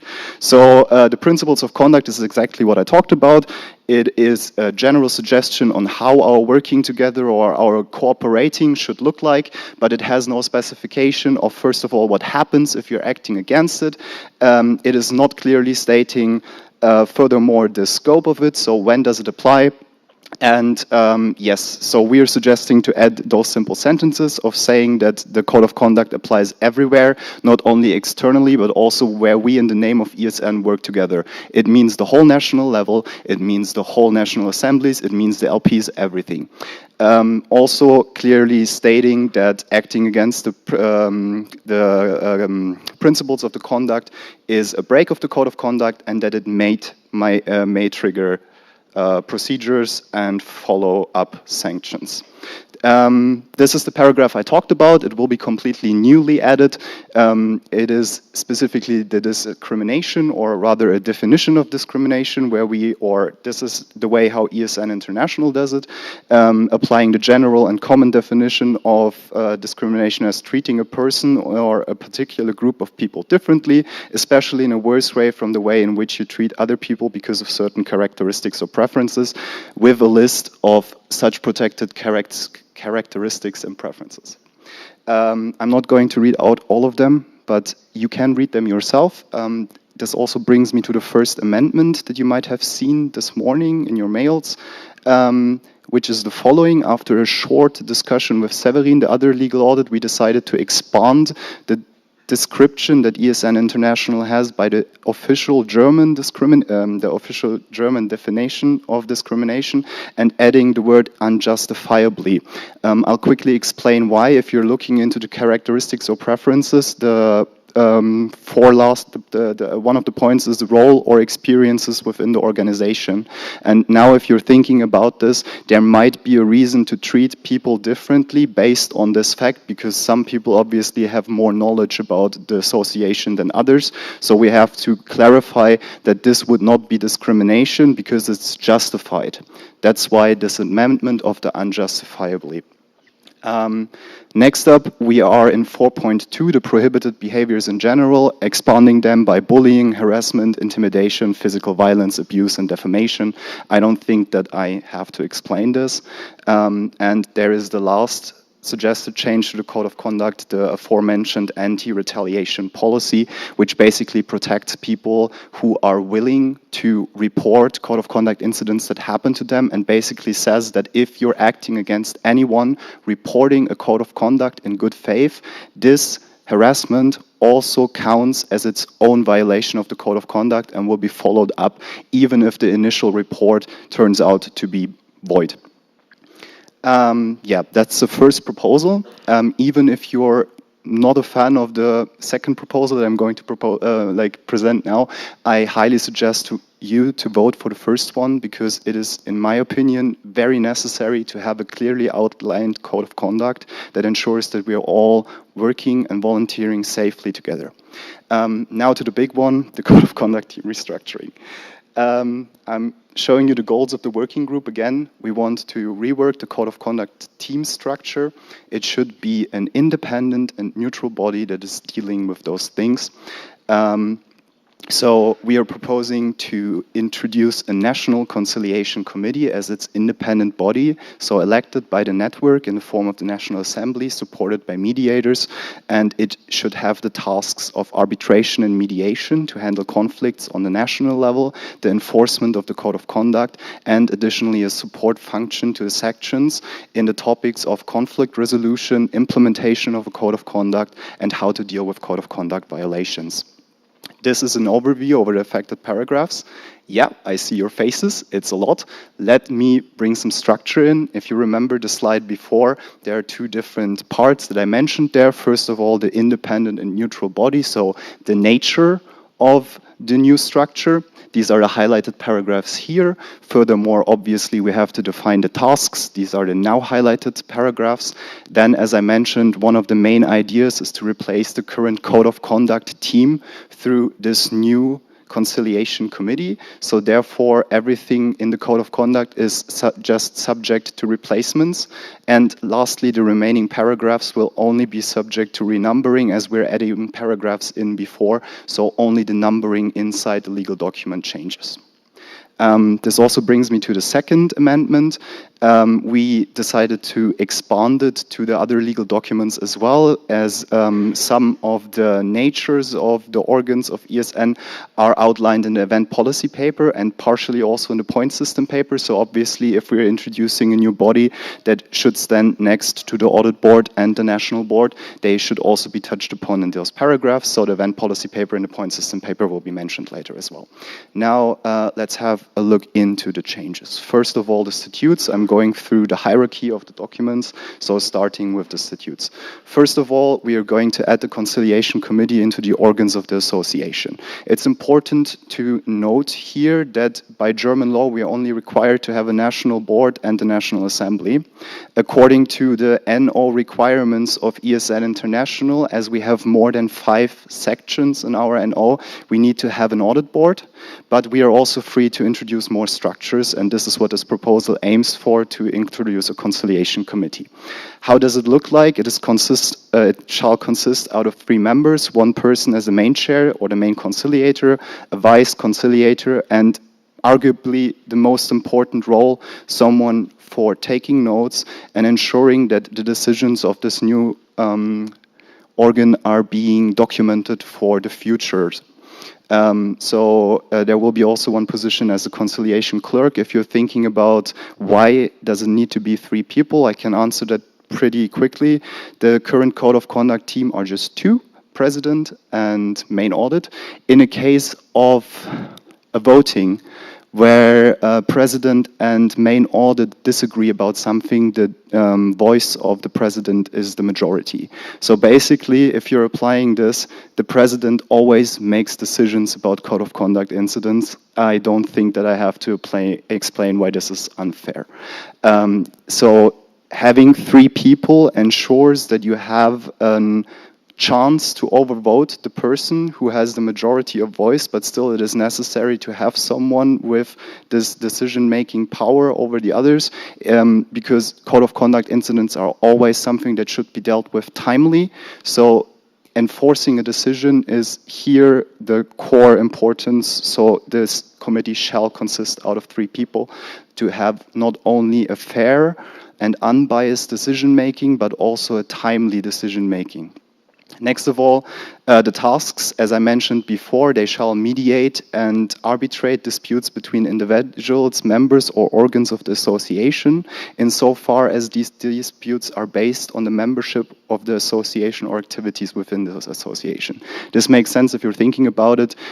Always personal conflicts can arise, but if I'm fighting with someone that I know through ESN on a personal level and it's not affecting my work of ESN, obviously this new conciliation committee should not arbitrate this conflict. They shall do so in case it affects our working together and therefore also affects ESN Germany. The second task shall be the enforcing of the code of conduct, and obviously they shall work on a voluntary basis. Lastly, we have to stipulate the elections of the CC in our statutes, so they shall be elected by the National Assembly for 1 year, same as the National Board and the Audit Board. Their mandate can be up to 15 months in case of the starting date. This is the same for National Board and Audit Board as well. Appointment can be revoked at any times. Only local members of the members are eligible for election. The only difference here to NB and AB is actually that only one local member per section may be elected to the Conciliation Committee. We do not have a regulation like that for the National Board. We have it for the Audit Board because it ensures that there is no conglomeration of ideas or opinions from a specific section, because we want to have an unbiased decision making at the end. Furthermore, obviously, this is the reason why this proposal is here in the first place. Members of the National Board, members of the Audit Board, or national coordinators shall not decide about code of conduct incidents or facilitate mediation. The next part, the subsection 2 to this new paragraph 23, shall be that the position of the Conciliation Committee cannot be filled in an election. The remaining members of the CC are able to appoint someone because it's important to fill these positions, same for National Board and Audit Board. Also, the re-election shall be structured, so therefore we are adding a paragraph here that's been used for the National Board and the Audit Board that basically stipulates that re-election is possible once and then a second time in case that the National Assembly agrees with this application. The remaining paragraphs of the statutes are only subject to renumbering, as you can see here, and like that we are already through the statutes and can now go into the standing orders, which expand upon the statutes in the first place. So we will use it here to expand on the tasks of the Conciliation Committee. First of all, we shall stipulate that they have to report to the National Assembly at least once, same for the National Board and the Audit Board, by the way. Furthermore, we want to stipulate how their meetings and their votings should look like. They shall only meet if they have to, if something happens, and to make decisions they shall vote as long as one member suggests so. The secret vote is obviously also a possibility, and as I mentioned before, to have a timely decision on those matters, the main conciliator shall have the casting vote in the event of a tie. Furthermore, the members of the Conciliation Committee obviously shall be impartial. That's why we are adding a clause on the impartiality, and that they shall be removed from any mediating process in case that they are not impartial on this topic. Lastly, we are defining the start of the mandate as the 15th of March, so that National Board, Audit Board, and CC are having the start on the mandate all on different terms that ensures that the individual organs can support the transition phase of the other ones. Next, we are only renumbering the paragraph of the cash audit for the finances, and I know that this is going to spark probably some questions in the Q&A, specifically with what you heard yesterday from Dirk. I'd like to point out for the NAs, I believe it is very important to have this conciliation committee present, not only because they shall report about their works to you, but additionally they should also be here because at NAs we have the tendency of at least one code of conduct incident happening, so it is only wise to have a person present who is dealing with it in the first place. The accountability reports, obviously, if we're electing someone, we want them at the end of the mandate to report about what they did, so we're including them in this paragraph as well. The National Assembly and the chairing team are also only subject to renumbering, but obviously, as they are dealing with very delicate matters, they shall be subjected to the confidentiality agreement that everyone on the national level has to agree on. lastly, all the remaining paragraphs in the standing orders are being renumbered as we are adding new paragraphs in. Now, the code of conduct, as I mentioned before, is mainly replacement. I'm showing you how it looks like currently. This is the 5.1.2 of our code of conduct, the current one, which is called after events or in any other situations, but also is the first mentioning of the code of conduct team itself by the sentence, the report is confidential and will only be seen by the president of ESN Germany in the main audit. These two persons form the code of conduct team. It's weird to have this structure only defined like in half of the applicable document. So therefore, obviously, we shall move the new structure into the statutes and the standing orders, which are way more important legal documents. And now what we're doing in the code of conduct is we're scratching out everything about the code of conduct team and replace it with the conciliation committee. And we do it everywhere in the code of conduct where the code of conduct team is mentioned. So here, also in 5.1.3, the paragraph for the additional mediators. In 5.2, the outwritten procedures in case of a violation. 5.3.2, the imposing of a sanction. 5.3.4, the right to appeal. And 6, the application on the local level. All of these are just replacing Code of Conduct team to Conciliation Committee. And with that, I'm already finished with the initial proposal, but there are still amendments, as I mentioned before. I will quickly touch upon those as well. I know I'm already stretching the time, but it's not much more, I promise. So the proposed changes to the event policy paper is obviously here also the inclusion of the CC as they shall be part of the National Assembly. They also shall have the right to submit motions and speak, same as the other organs of the association. Next up, the principles of the seat allocation. Obviously, if we're planning to have them at the NAs, they shall also be thought upon in the allocation of the seats in the first place. And we are including them in the seating allotment only for the National Assemblies, the paragraph 9 of the event policy paper. These are all changes in the event policy paper. And then lastly, there's only one document left, the point system paper, which we introduced for the distribution of the EGM spots. For those who do not know this, members of the national level gain points for their sections. And at the end, the amount of points stipulates how many seats the sections get at the GAs or the EGM. And obviously, as this aims to introduce a new national organ, the members of those shall also be eligible to gain points for their sections. And we thought of giving them 4 points, the same as the national coordinators and the permanent chairing team. As similar to the chairing team, they might have workings to do between the national assemblies, but the main parts where they will be active are the 3 national assemblies in a year. So the same points as the CT, as you could compare the workload of these 2 organs, at least theoretically. And with that, I'm done. I'm looking forward to the Q&A. Please ask as many questions as you'd like. We have 30 minutes, and yeah.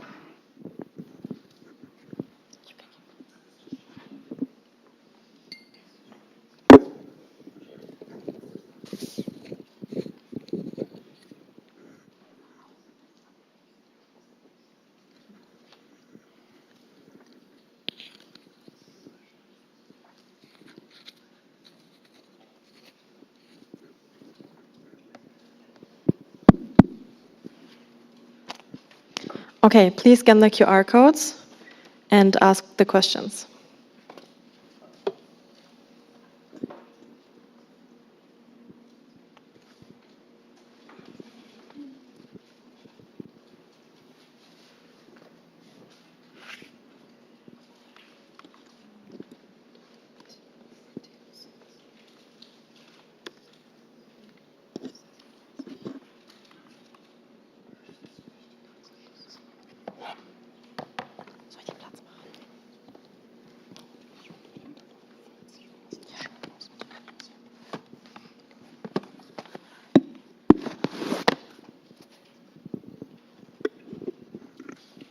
I will use the time while you're writing the questions to point out something that I forgot in my presentation. This morning or yesterday evening rather, I sent around also a suggested task description. Please note that this is only a suggestion. I think finally, in case you approve this proposal, the elected people shall decide how they want to ensure that they are fulfilling the works of the association, or rather what they have stipulated in their statutes and the standing orders. It is only a suggestion on how to achieve so, but I think the elected people at the end shall decide how they will fulfill their portfolio. You can find this task description in the folder Important Documents on the Material Exchange drive. Like I said, it's only a reference.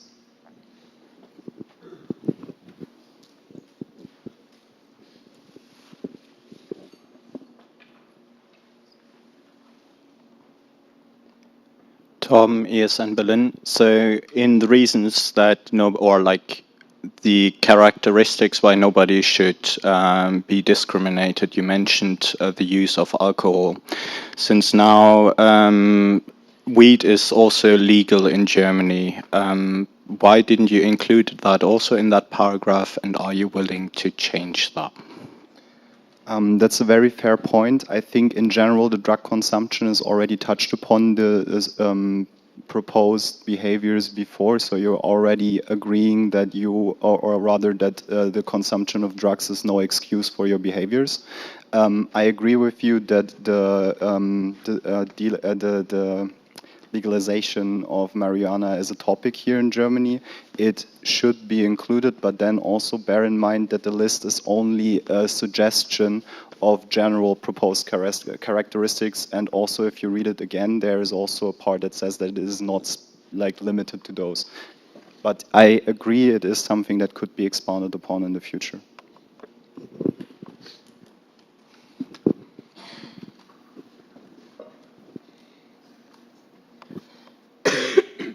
Christian, yes, and to me. First of all, in case no one is elected, is there a backup? And also, in case, for example, that it's clear that the CC is not doing their job well, or there's abuse of power, are there measures against that?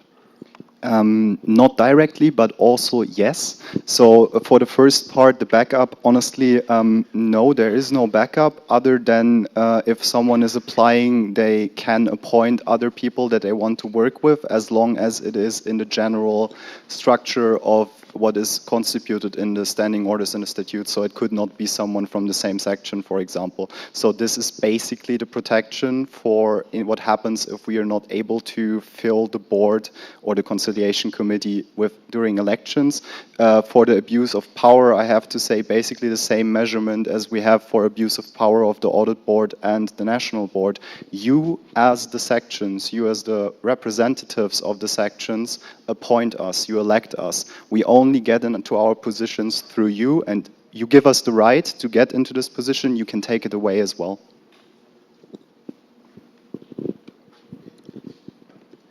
Martin, ESN to me, Regional Coordinator Southeast. Did I understand correctly that for the people that are currently in the pool of mediators, that nothing changes for them and they can still be asked to help if the conciliation committee sees it necessary? Yes, exactly.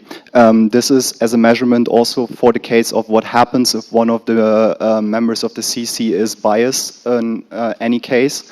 Obviously, we have the pool of mediators, them to help the mediation, and also the code of conduct process. This is very crucial for the replacement in case one of the mediators, the CC members is not capable to facilitate it. Yes, I think it is very great that we have people that are open to support the network if they have a specific skill set in mediation. So the main idea why we added those additional mediators is to have more of a variety of pools in the sense of dealing with code of conduct incidents and mediation processes. So I think it was already a right step or a good step in the right direction in the past, and that's why we are also not changing that. We want to have now just a board, or rather an organ, that will work together with those mediators in case they have to.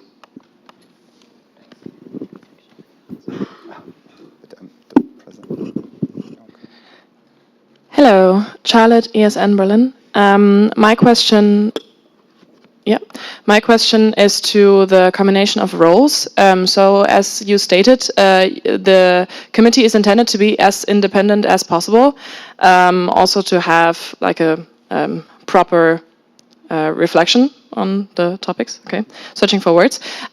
So my question would be, what kind of role combinations would be possible? For example, like in national support structures, can they be in national support structures, or can they be in a local board or whatever? So, are there any restrictions to that?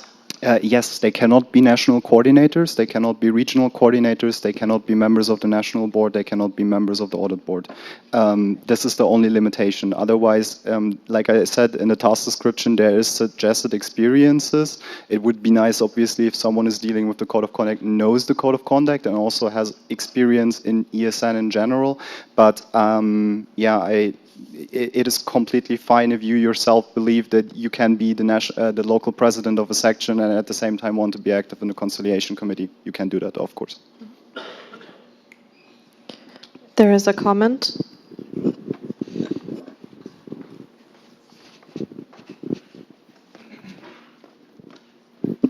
Hi, Nico Seiler, RC West, ESN Köln, ESN Bonn. I do believe that RCs are not explicitly mentioned in your proposal. That's why I also have my question, RC, CC, where I would have gone into detail. So I do believe that you obviously meant RCs, but they are not in the proposal, neither in the English nor in the German. So that's what I wanted to say.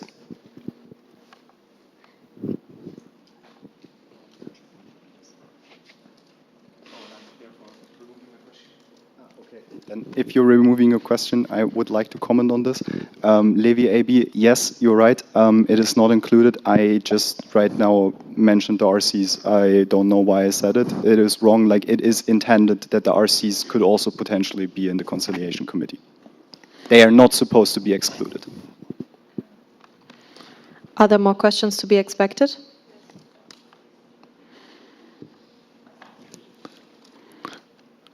Dirk Silke, National Board Treasurer, ESN Potsdam. I mentioned some German words here, but the point 4.1 mentions that there should not be discrimination on unequal treatment based on different experience in a network. But is it a reasonable way to interact? Because I think it's normal to treat different people like that. Certain people get a different treatment if they are new or not. Yeah, Levi AB, exactly. That's the reason why we amended this proposal and incorporated the unjustified, because obviously the experience within the association can be differently between people that are also fulfilling the same positions. So kind of the treatment towards them could be different, but in that case it would be justified. And specifically, I think it should be incorporated because what we are talking about is the discrimination against someone based on their experience in ESN. This should not happen, but obviously the treatment might be different and therefore could fall under the original definition that we intended to incorporate into the Code of Conduct. That's why there is the amendment, the first one, that is adding that unjustified.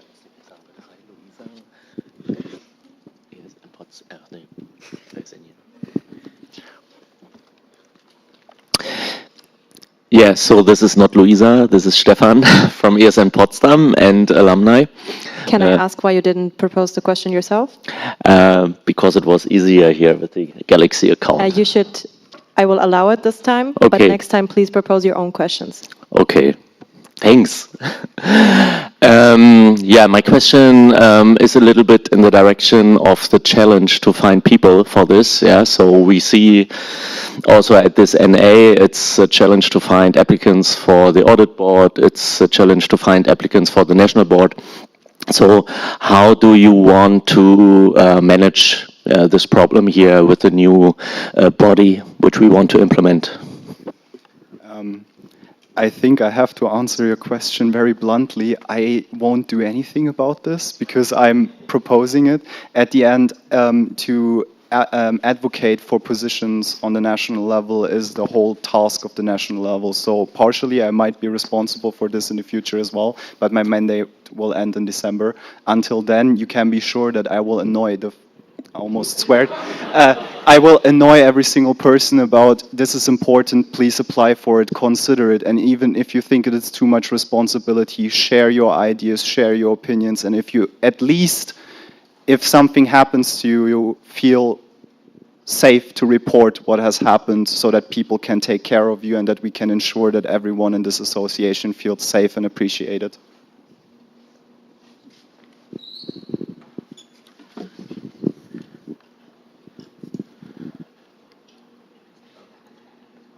Hello, Noam in Düsseldorf. You mentioned that when you were amending the code of conduct, you compared it to the ESN International Code of Conduct. Did you also compare it to other international sections, or know if they have any experience with such a committee? No, I did not. There are several reasons for it. I personally know that several other NOs have similar structures in place. I personally always, this is a very personal opinion, but I think we should not compare ourselves too much to other NOs because every single NO faces its own structural difficulties, its own problems. At the end, what was the core idea behind it is we are or we should be closest to the values of ESN International. And therefore, the structure that ESN International is showing us, I think, is the one that we should have the closest look at because there's a reason why why ESN International has the arbitration board. Are there more questions to be expected?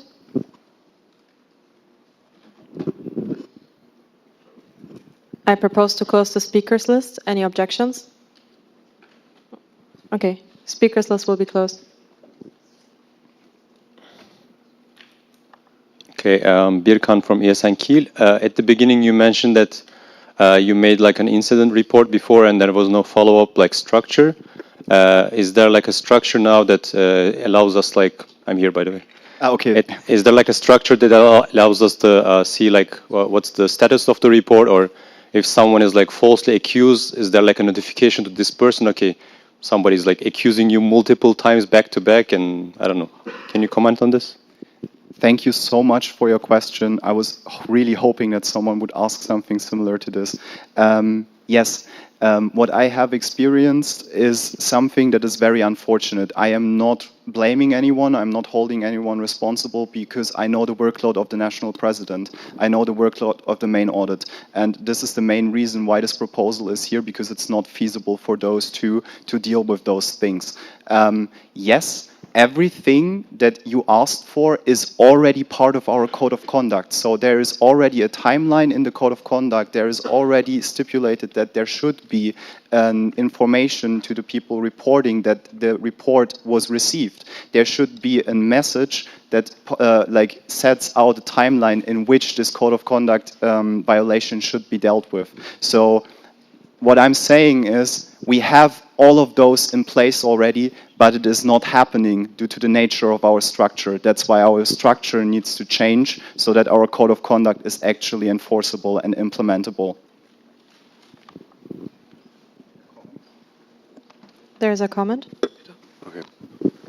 Peter, ESN Bielefeld. Could you please come back to the last part of the question, whether there is a notification to the person being accused in case it's a false accusation?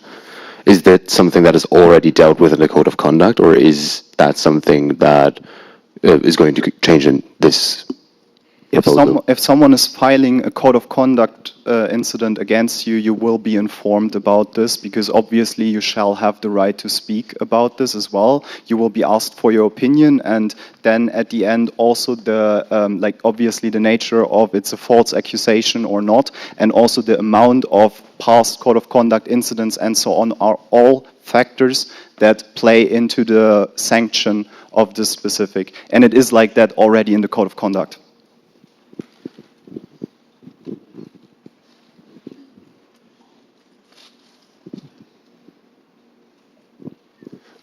Christian, listen to me. Part 1 was already answered, but part 2 also refers to that. Is the irregular meeting style that you propose also a way of telling that yes, this is an important task, but maybe a little lower workload in theory, of course, given that people actually keep to the code of conduct in most cases.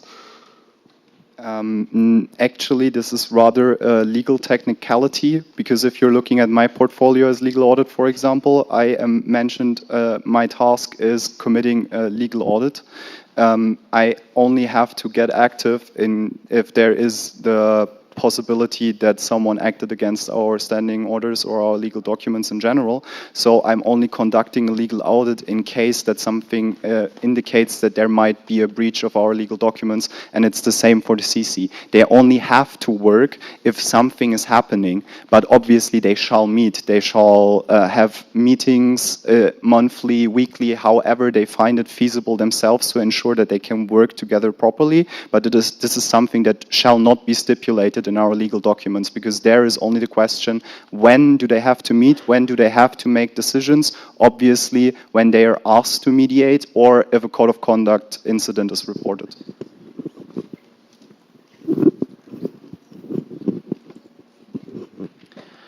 Charlotte, ESM Berlin. Praying this never happens, but in the case of a breach of the code of conduct within the committee, so with committee members, are there structures put in place to handle the situation without informing the member itself? Okay, not directly, but I think it's basically the same as before. You as the representatives of the sections, you as the voting delegates of the NA are electing the people. You can also take this position away from them. So if there is this situation happening that some member of the CC would break the code of conduct themselves, then obviously this is a reason to discharge them. And not discharge them, to like remove them from the position immediately, because they are acting against the code of conduct, the very own document that they shall enforce. I don't think that it is necessary to stipulate it additionally somewhere, because it's already applicable for everyone. Yeah. Like, it's also like expected. Name and section, please. Oliver AB. It's also expected by the CC that they will exclude themselves, of course, as conciliator from this case, and the other two might take over, or from the pool of mediators, people would take over the case, of course, and deal with it. And then, in the end, of course, like, it depends how the code of conduct incident is. Of course, like, they should exclude themselves maybe from the CC. But yeah.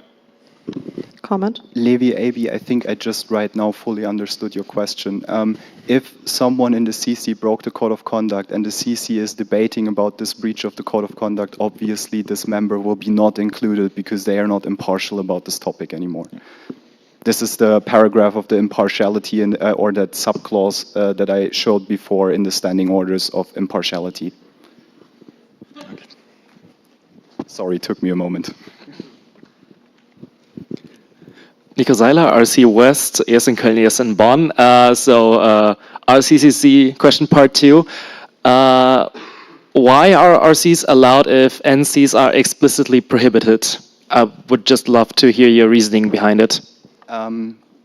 Pretty simple. I think the NCs are, compared to the RCs, very biased, because they closely work together with the national board. You as the RC do that as well, but you at the same time also have way more contact to the sections. You're way more exposed to the network itself, while the actual working of the NCs is regulated by the national board, so by nature biased in my opinion, while the RCs do not have anything like that, at least not to my knowledge.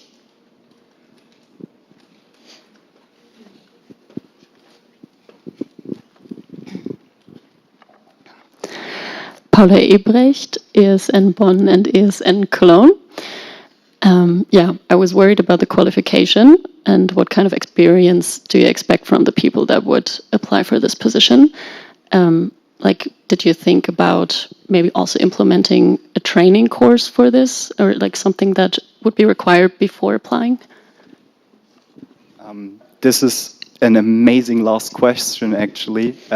Yeah, obviously, there is so much more ideas. There is so much more that needs to be conceptualized. So much more that needs to be implemented. But right now, we need a starting point. We need a basis. We need a solid foundation that we can build upon in the future. That's why this proposal is here right now, so that hopefully you can agree on it. We can elect the CC at the next National Assembly, and from there on we actually have people working in the committee. They will be able to understand the workload better, they will understand the qualifications for their position way better, and from this point on we are going to expand on it, build on it. Yes, of course, there is the idea, if we are already having the mediators and we are already having a new organ, it would be amazing to facilitate workshops or whatever to actually have an experienced pool of mediators in this network.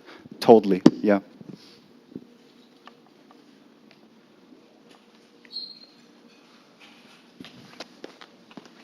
Okay, thank you very much for your presentation. Thank you for your questions on the Q&A. And Levi, make sure, and also the whole working group, make sure to read all of the appreciation.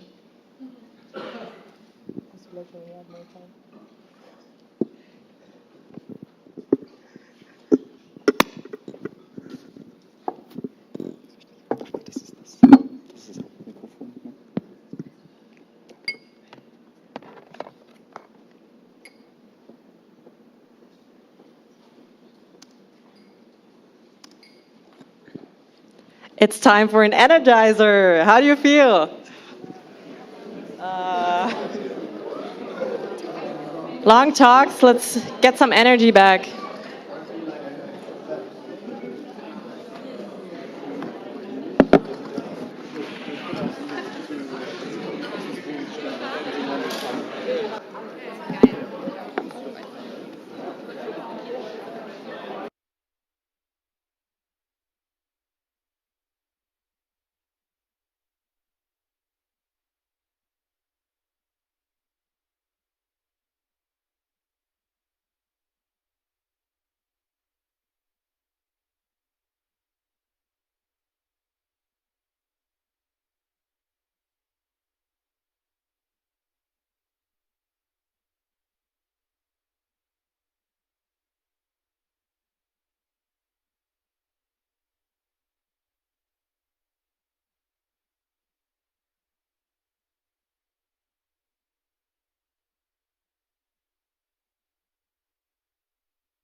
thank you very much for participating at this Energizer, and we hope it energized you a little to listen to the next SOS proposal that is going to come.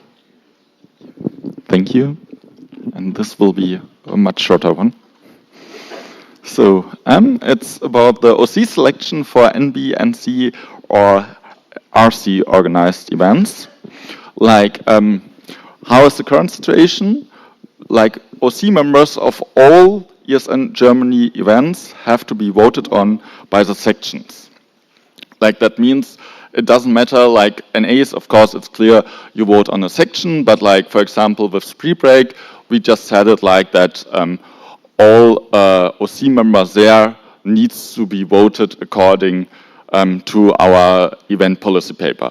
Of course, there's an exception. The national board can appoint candidates if there is only one applicant. But like, we see that for some events as a long and complicated process, especially for smaller events like training days. And therefore, our proposed solution is there to exclude those small events.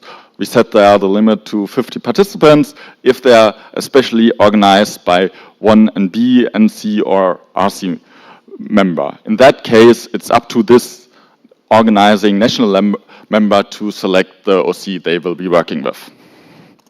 So how does it look in the event policy paper? We restructured it a bit, but like there's especially like this new third point where we like exclude the two first points for events that are organized by national boards, national coordinators, or regional coordinators if it's an exercise of their duties and in a managerial capacity which do not exceed the 50 participants. And in such case, the organization committee shall be appointed by the responsible officials. And here it's again the German version, which is like the official version, which will go into our event policy paper. Yeah, and that's basically it already. So let's move on to the Q&A.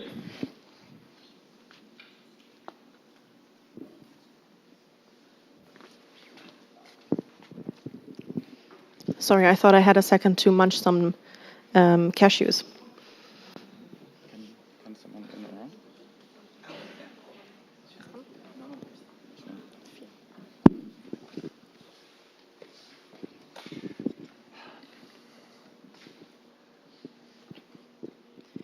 Also, because I just saw it, please do not wonder why the name is like this. It's because we removed that one SOS proposal that I told you in the morning.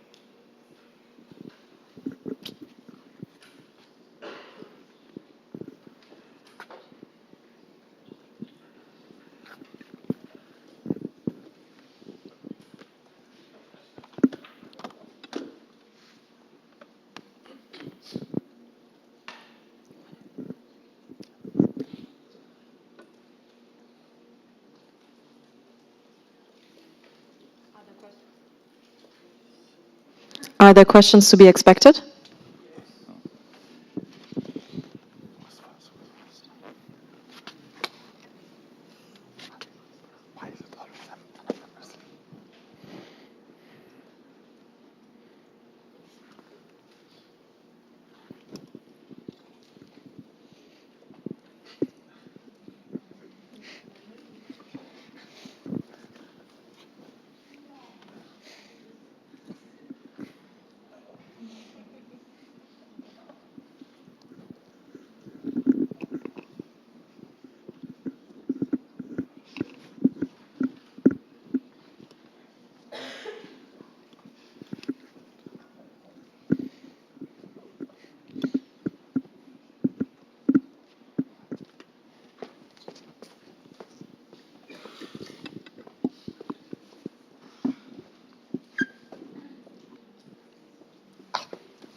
Luigi from Göttingen. Sorry, I not sure if I'm still half asleep, but to be sure that this is correct, if there are multiple sections applying for an LP, so a small event, it's still just the regional coordinator who decides which of those applications organize the event? Actually, I think LPs wouldn't fall under that because like the RC isn't like organizing it themselves. They are like more in a role of the similar to the CT at an NA. So LPs would, if there would be 3 sections applying, it would be still need to be voted on by the other sections in the region.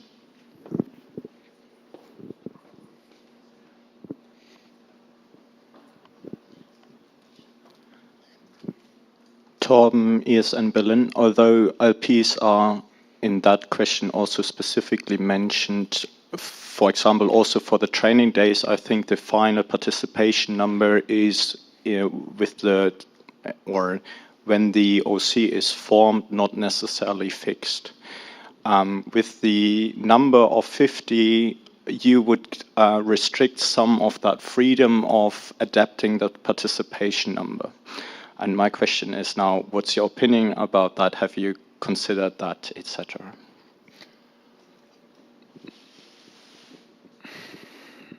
I think that for most events, when they are planned, there is like at least a participant number in mind, like at least in some capacity.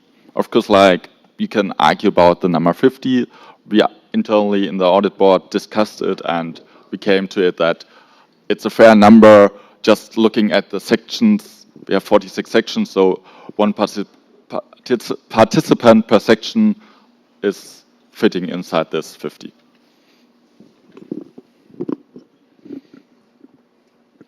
Are there more questions to be expected? Is it this one? Are there more questions to be expected after this? I would like to propose to close the speakers list. Any objections? Okay, speakers list will be closed. Benjamin is in Berlin and Section Care Coordinator. In the event policy paper, events are organized by organizing committees, and in the proposal and in the current EPP, members of ESN Germany can apply to be organizing committees. How do you distinguish between events where sections apply to be an OC and individual people apply to be a part of an OC? Yeah, like I think that's a current issue or an issue with the current event policy paper, how it is written. There isn't this distinguishment. And I think we also saw that with the pre-break selection process this year, that there should be maybe a rewriting of also this event policy paper. But that's something that a working group should tackle. We just thought like this is just like a quick fix in a way. Comment? Yeah, comment, Levi AB. In a sense of our legal documents, when we're talking about members of ESN Germany, it's always only the sections. ESN Germany does not have individual members. It only has the sections as its members and appointed or elected people into positions that get empowered through those members, so the sections.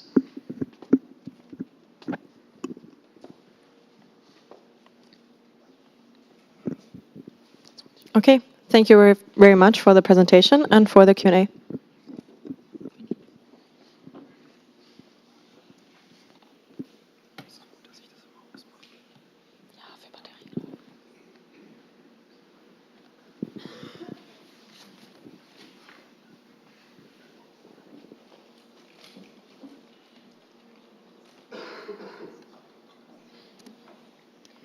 Okay, next up we have the application to become a candidate section. Yes, thank you. And I would like to quickly say for the people that maybe don't know, an interested organization can apply to be a candidate section. And if we vote on them to be a candidate section, then they can apply to become a section, so that you're not confused about what it means to be a candidate section.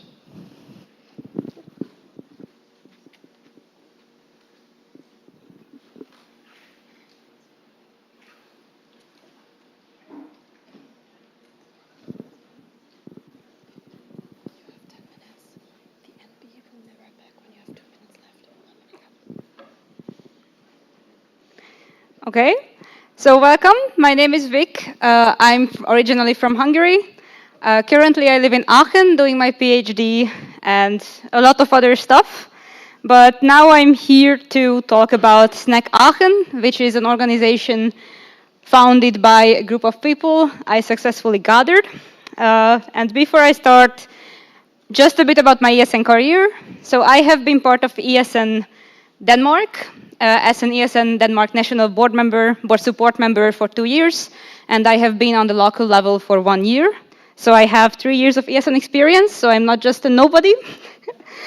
But then let's talk about Aachen. I'm working and studying in my PhD at RWTH Aachen. This is the main university in Aachen. We have another one, but we don't have much communication with them yet. So Aachen, if you don't know, it's close to the tri-border area between Belgium, the Netherlands, and Germany. It's famous for the history. It was a 43 times coronation site. We have ancient Rome buildings just lying around the city throughout. So it's a very nice place. We have a great Christmas market that is the best in the whole Germany. And we have... Thank you. And we have a very nice sweet called Printen, which is a great thing to try. So whenever you are in Aachen, please try it out. Opinions differ, but it's very great. And we have great thermal spas. We have, I think, 5 nice thermal water areas. And we also have it just running in Elisenbrunnen. You can just drink as much as you want. We call it Eierwasser. It's very tasty, and we think it has very nice effects on your body. So about the university itself, we have approximately 45,000 students, out of which more than 14,000 are internationals, mainly from Asia. And we have 600 to 900 Erasmus students. The current number is changing, of course, semester by semester, but we do have a lot of Erasmus students. So who are we? We are SNAC. This is the brief history of us. Essentially, we gathered together this group of people, and we established SNAC the 1st of July this year. And then we accepted the statutes and standing orders the same days. Then we had the first board election 2 weeks from that time. And we had our first event the 14th of September. The current volunteer number is only 7. But we are very motivated. You can see the board here. So I am the elected president. I am responsible for external communication and representation.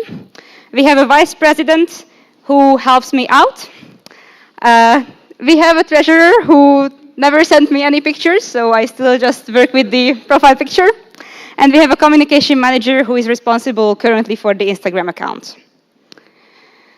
Then we have our board support. The member you might be familiar with, it's Zita, and she is currently the education officer. Here are our past events, very successful, very big group. You can see the huge amount of people showing up, but we think this is the first step. So now we started making the events, now we started posting on our Instagram, so we do believe that it will be an uphill from here. So currently the recruitment is very basic, just tell people you know, maybe they will apply. However, we have a new strategy starting this semester, which is we have access to dorms, we will post posters. We will be invited once we are registered with the university, the volunteering and student event, where we can recruit. We will have our own events as well. Once the students start appearing, we will have access to them and we will try to recruit them. And of course, we will also use social media, for which now one of our active members from ESN Hungary's section will help us with this campaign. So let's talk about funding, which is a sore spot for us. So you told me not to lie. So let's be honest. We currently have exactly €0. We worked very hard to get to this point. But the good news is, once we are registered at the university has lots of fundings for projects that target international students. We are part of the Enhanced Alliance as RWTH Aachen, which means that we have fundings for inclusive events. And we also have a lot of opportunities, free opportunities around Aachen. For example, our Deutschland ticket allows us to travel to the Netherlands anytime for free. So we actually have a lot of day trip opportunities without any costs. So a bit about future events. Next week we will have a Secret of Aachen city tour. Once again, very easy to organize free events. And then we will have 3 weeks from now a trip to Maastricht, hopefully in cooperation with ESN Maastricht. And then, of course, a lot more. We are planning on making a print and tour, a winter potluck, different lengths of heights in the Eiffel region, which is a very nice hiking spot. And we also plan on making day trips to Cologne, Monschau, and of course, many other cities, which are within 2 hours of Aachen. So our goals, we need to register at the university to get access to all the funding opportunities. Currently, we are at a great spot because we already found a professor who is willing to sponsor us. Then we will receive an email address right after registering. We will open a bank account because for that we need to be registered at the university. And then we will start applying for funds and making fun and better events than we currently do. And of course, why we are here, we want to become ESN Aachen and be part of the family. And lastly, we want to become the best of the best area. So this was it. You can contact us at the email address posted there. We also have an Instagram, so we are thankful if you follow us. We don't have much there, but we are improving. And I'm open for questions. Thank you.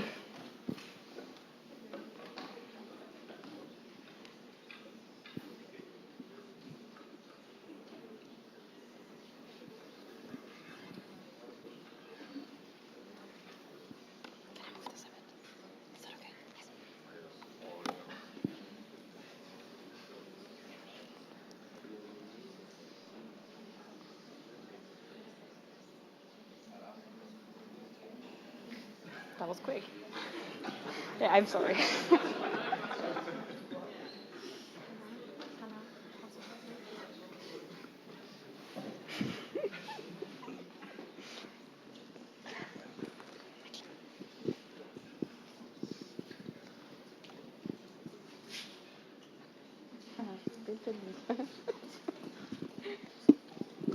Hello, Dirk Silken, ESN Germany, National Board Treasurer, ESN Potsdam. If you become a candidate section or full section leiter, and if you get access to order ESN cards or receiving ESN cards in other possible ways, how many ESN cards do you think can you sell potentially next year, as it seems like you have a lot of international students? Thank you for the question. Victoria Snack. So we don't have an exact estimate. As we said, there is no actual statistics posted by the university about how many ESN students we even get. We know that it's some hundred. Of course, then it's depending on the exact reach we will receive. However, the university is willing to sponsor us and send out our newsletters and everything that we make. So we are hopeful that we can sell more than 100, let's say, but I don't want to promise anything. I know that there already are students at Aachen who purchase ESN cards from different sections, from ESN sections, so sorry for stealing them, but we already have people who would buy the cards, but we don't have exact estimates.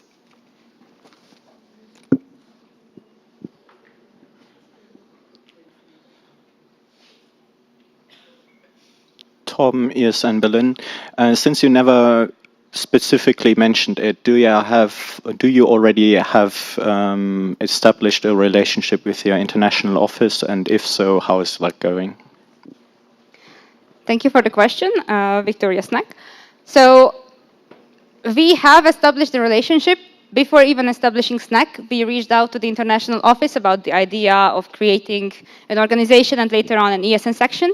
They were very optimistic and open to the idea because they, just as I think ESN Germany is surprised and everyone in the here that we don't have an ESN Aachen, they were also like, oh wait, really, we don't have an ESN section, but we have heard of ESN, we know that they do great work, why do we not have it?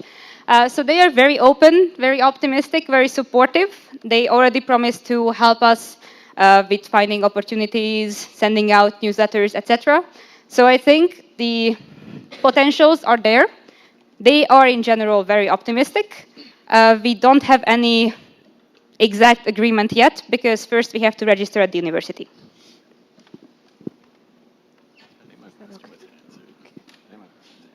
Okay. Yeah, this was already answered.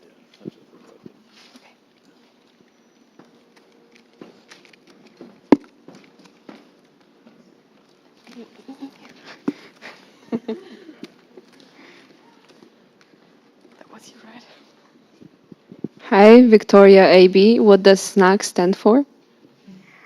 So Victoria SNAC. SNAC stands for Student Network for Active Collaboration. It's an intermediate name that we came up with until we can officially change the name.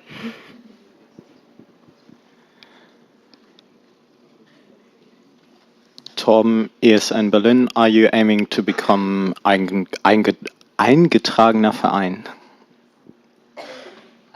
Oh yes, for that we need to take some steps that were already checked by our treasurer. So the treasurer has an overview of all the legal requirements and all the steps that we need to take. Once we get accepted by the university, according to university rules, we need to become an EV within a year. So it's not just part of our plans, it's actually mandatory for us to become one.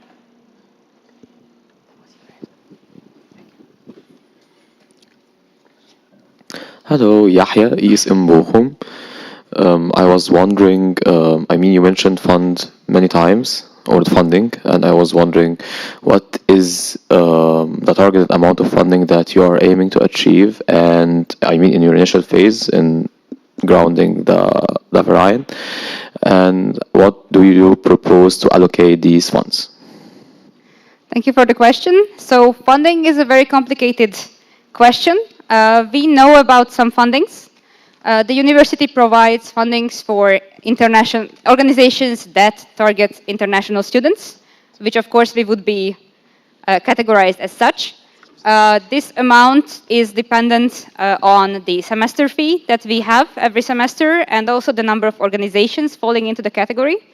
So we don't exactly know this amount, but currently we don't have expenses other than actually coming to these ESN Germany events. Later on, hopefully we can make larger scale events. For that, we want to start out with an enhanced grant, which focuses on inclusive events. So our current plan is making or organizing an event, making a budget for such an event, and apply for this funding. With that, hopefully we will have enough original base to make such an event and hopefully raise enough money to have some working amounts. I cannot answer this question in detail because I'm not the treasurer and the treasurer deals with the amounts exactly. I know the plans and I mean, yeah, exact amount we can only discuss after we get accepted by the university because then we get more information on funding allocations. But to just quickly answer it, our priority is getting enough money so that we can actually start organizing events that need some money from us before the organization of the event. Because currently the problem is... Last sentence. Yeah. Currently the problem is we don't have money to invest that we get back from the students as participation fee. Are there more questions to be expected?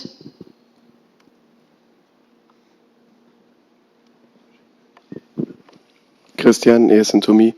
do you already have plans how you will increase the number of members in the future, and also thereby actually keeping your association alive long term?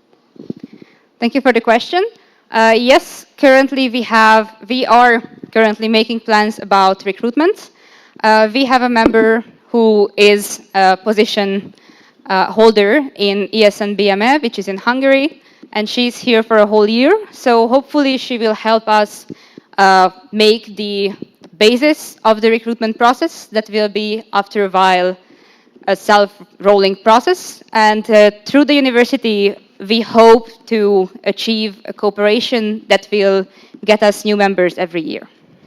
And we will also target, of course, returning Erasmus students who might be interested in joining ESN.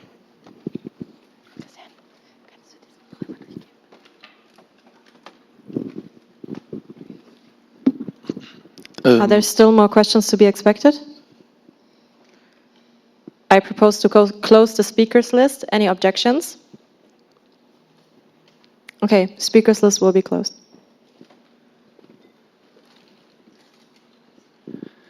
So, Tiago Coimbra, ESN Porto. First, a small disclaimer, if the sharing team allows me. I'm not from ESN Germany, but you're still going to be part of the network, so it's something that concerns me. And if you think it doesn't make sense, my question, you can just skip it.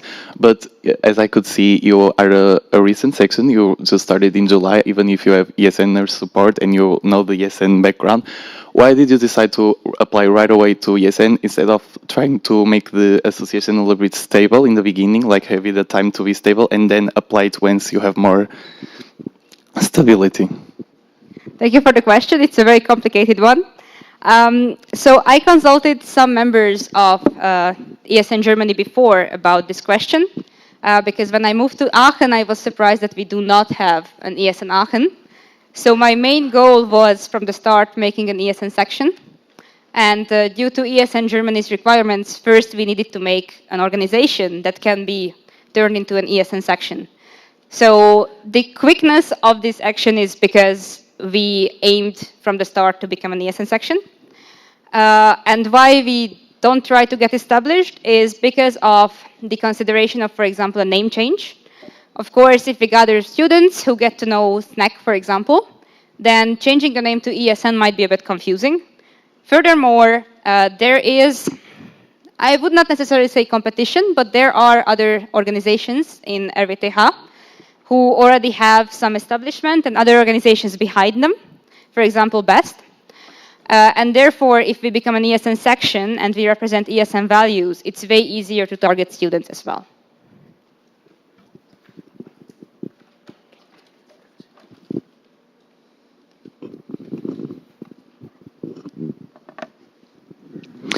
Hi, Janis is in Darmstadt. You already mentioned that you had quite low attendance at the last events. Are you expecting more people in the future, and how are you planning to get there? Thank you. So, first of all, the few events that we organized fell into the examination weeks, and we knew that. So we made the conscious choice of organizing the first event before the semester started. The main reason was because we wanted to have some posts on our Instagram and some events already behind us to have some knowledge that will help us actually organize better events.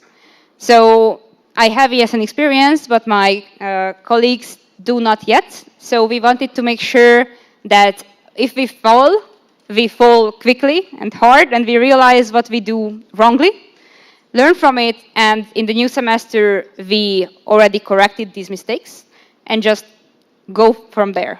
So essentially, we created these events just to make sure that we can do it, that we can work together, then we can make it happen. And it's, in my opinion, it's always very difficult to start. Once you are into it, once you started organizing events, it's way easier to just do it and continue working. So how we want to target more international students? We have, as mentioned, an exchange student from Hungary who is already making connections, potentially bringing students to our events. She will also have access to way more international students than we would have at the start. So hopefully it will work out.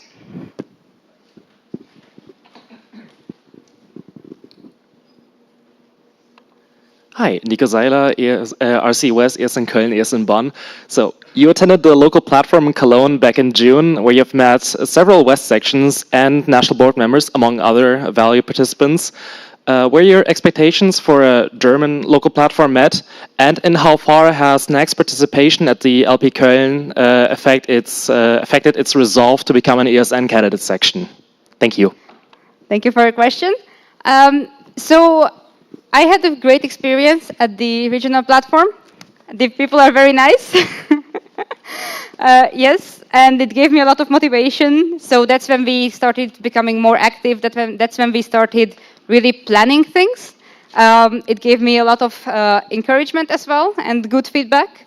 And coming from Denmark, ESN Denmark, the regional platform was essentially as big as my previous national assemblies. So it was a great experience and a good start, because now here there are so many more people, so it's a bit stressful. But to answer the rest of your questions, yes, I have my expectations met. And yeah, I think we received good suggestions. And I also believe that I got to know people with whom I can in the future organize collaborative events.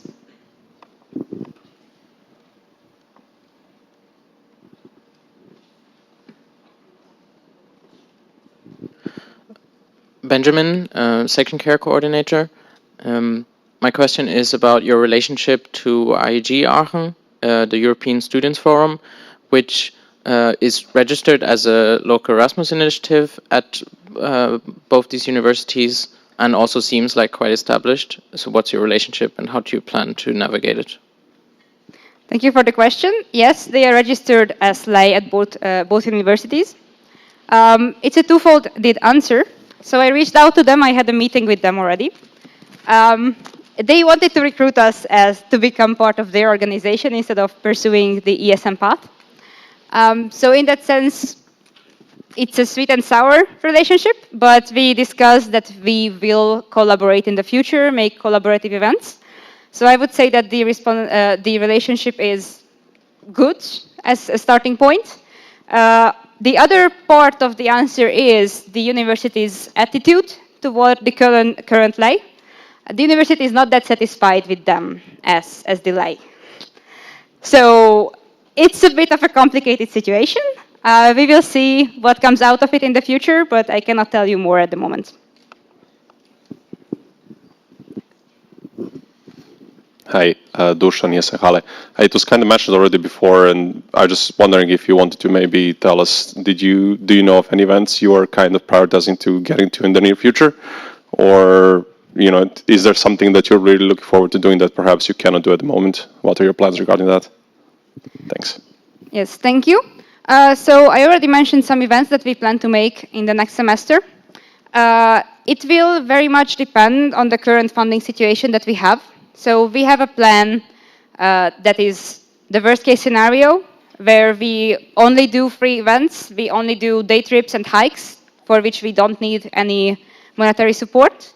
And we also have alternative events in a more optimistic future, for which we will apply to these fundings. For example, the enhanced funding deadline is coming up. We will apply for that definitely. If we win that, we will make events where we are helping the students with funded opportunities. For example, we are planning on doing a potluck, which is a great event to have either as a free event or as an event where we bring more food financed by the enhanced funding. We still need to work out the tweaks, the exact requirements for all these fundings, and we need to write the application. So we don't have an exact plan yet. We have a worst case scenario for sure. We have a list of events in that scenario. And for the alternative, when we actually receive grants money, we have to see the exact opportunities that we can apply to. Sorry, can you give the microphone to the middle? Since the allotted time for this Q&A has passed, your answer time will be cut to 45 seconds. But it's just one question. Okay, Janis is in Stuttgart. It was already mentioned briefly in previous questions, but can you elaborate what other organizations are in Aachen that are targeting international students or / organize events? And do you plan on collaborating? I mean, you already mentioned collaborations maybe with AG. Yes, so just to give a bit of a wider view, we already had meetings with 3 different organizations that target either internationals or exchange students in some capacity. They target different types of people with different types of events. So we have still potential types of activities that we could have that is not covered by either of them.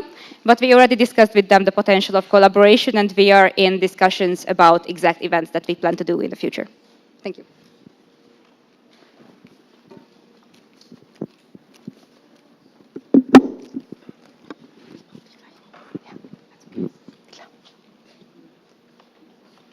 Okay, thank you very much for your presentation and for the Q&A.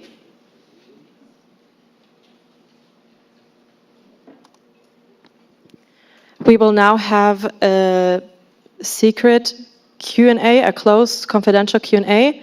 So I would like SNAG Aachen to leave the room. Also, every other interested section should leave the room. International guests can stay, so ESNers are allowed to stay, but everyone who's not an ESN.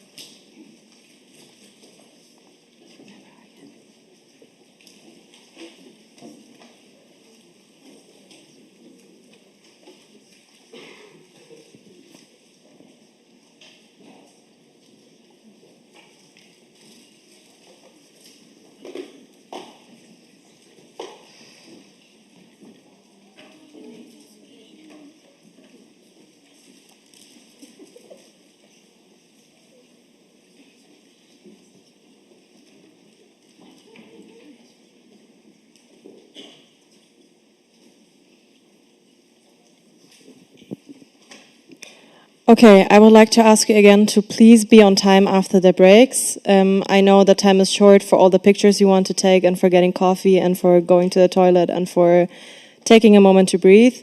But we want to continue the plenaries punctual and not a few minutes delayed, because in German we say, or in Swabian I say, Kleinvieh macht auch Mist. That means that small minutes, times that we need more, also make an impact.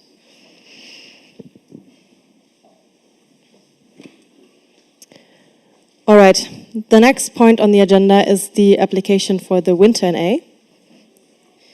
And I will pass on the microphone. If you want to present, click here. You have 10 minutes. The MD will mirror 2 minutes and 1 minute left.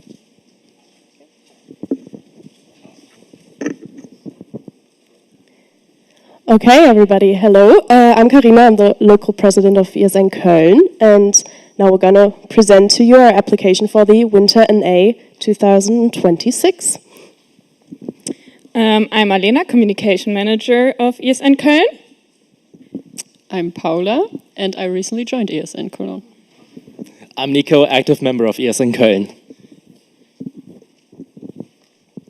Okay, so let me start with our team. This is ESN Cologne, and now some fun facts that are actually not that fun.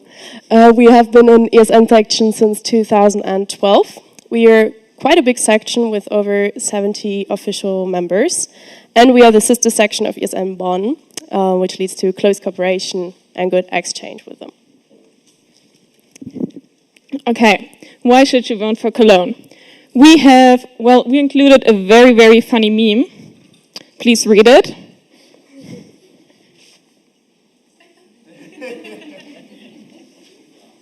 Please laugh, yeah?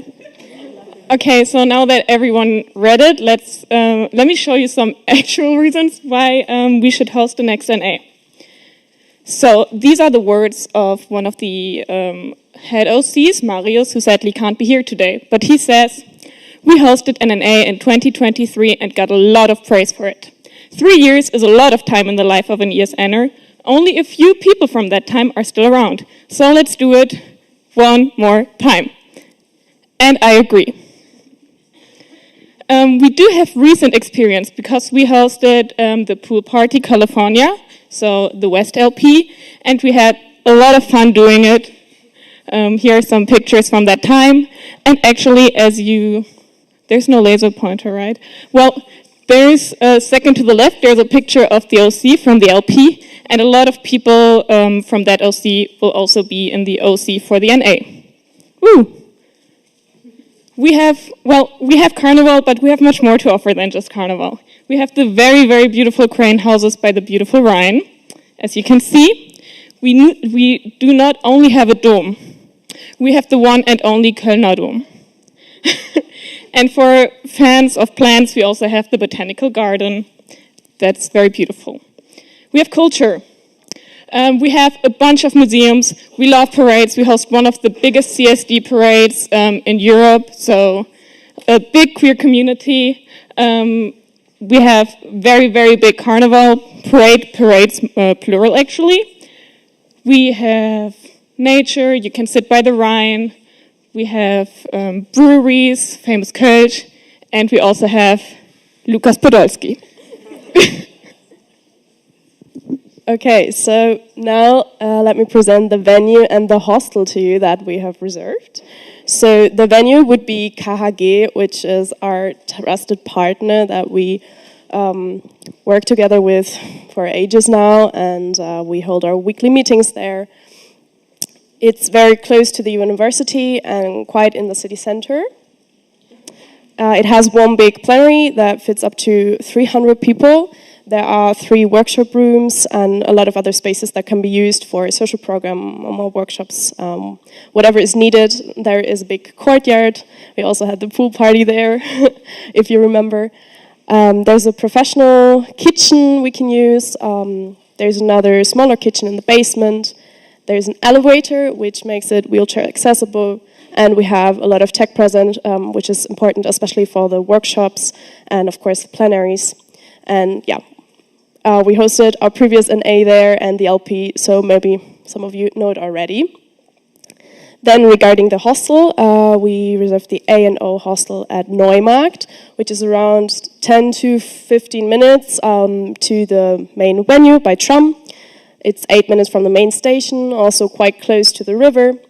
Check-in is from 3 p.m., check-out is until 10 a.m. And yeah, it's the inside that counts, if you look at the pictures. So that's quite pretty. And there's also a lobby with a bar, there's billiard, there's futsal and an ATM machine, and of course, Wi-Fi included. Thank you. So, about the social program. I know, the important part.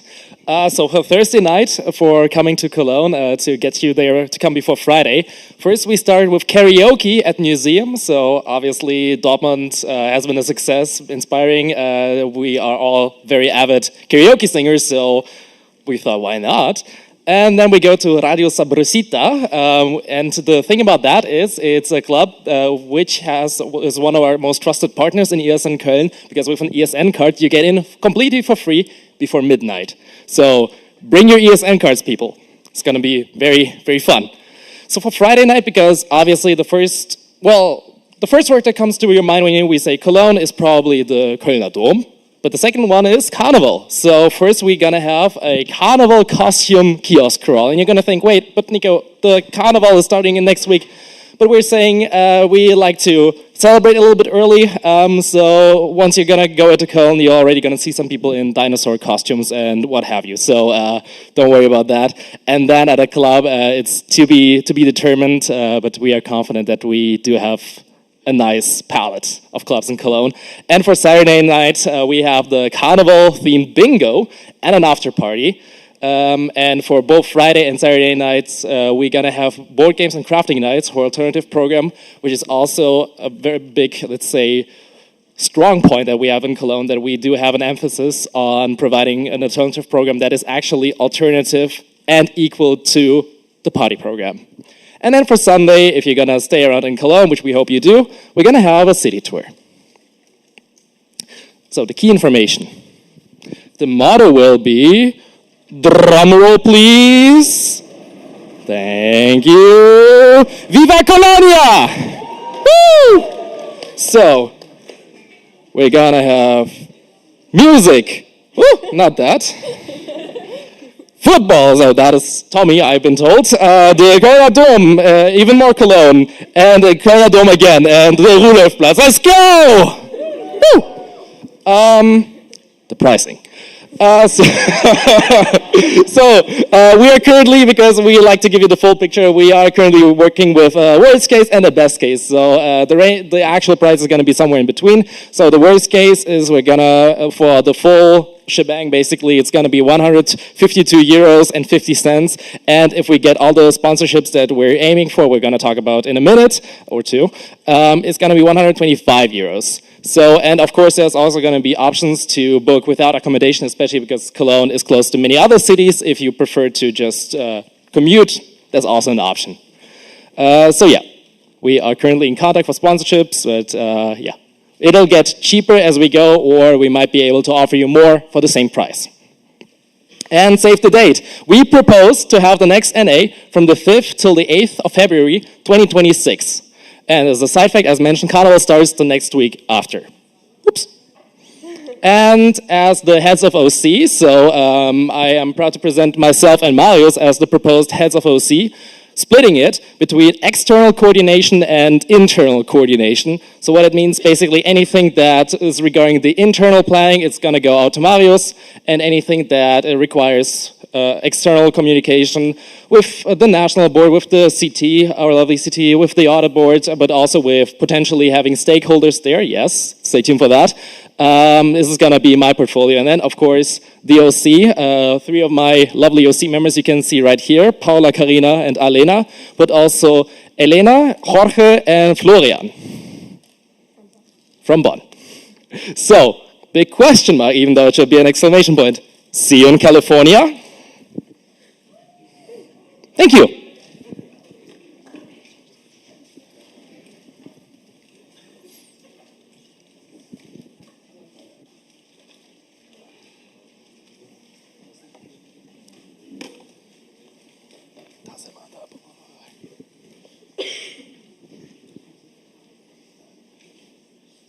And we are looking forward to your questions.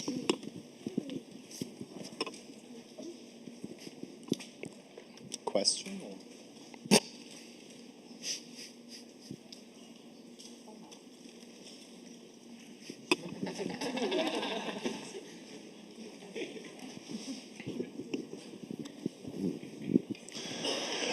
Hello. Hi. Dirk Silken, National Board Treasurer, ESN Potsdam.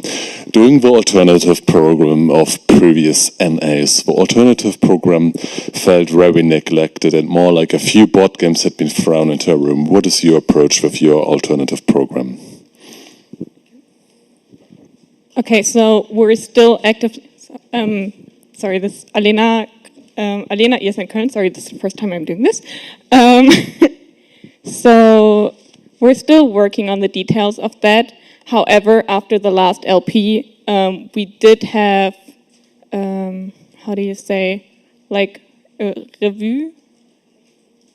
Yeah, like feedback round both in the OC and with the board of ESN Köln about what we could have improved for the LP. And I think at the very top of the list was to give more love to the alternative program. So we do have it in mind, but we do not have it planned in very detail yet. That's also.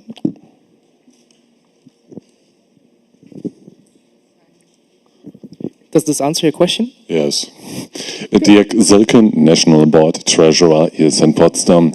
Your proposal contains twice the same alternative program. Is there a reason for that? Would be something like Bartiken or pottery and be an alternative?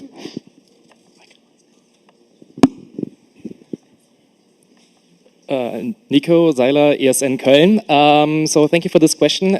So as we said, that we might be able to, if not decrease the price and do with a higher price, but offer you more. So this definitely goes into our consideration, what we can offer for an alternative program.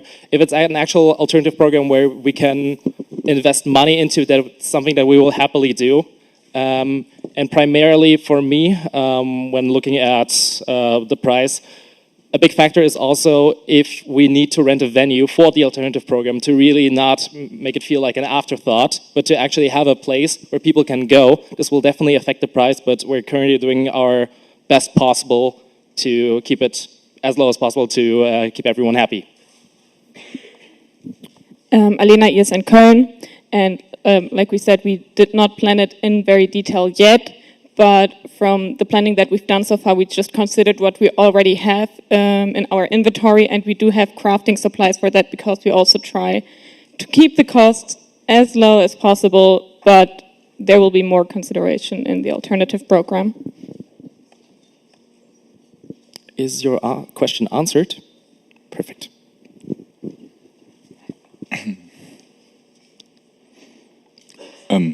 Oliver AB, looking at your budget, it's really rough right now. It doesn't have like a total listed at all.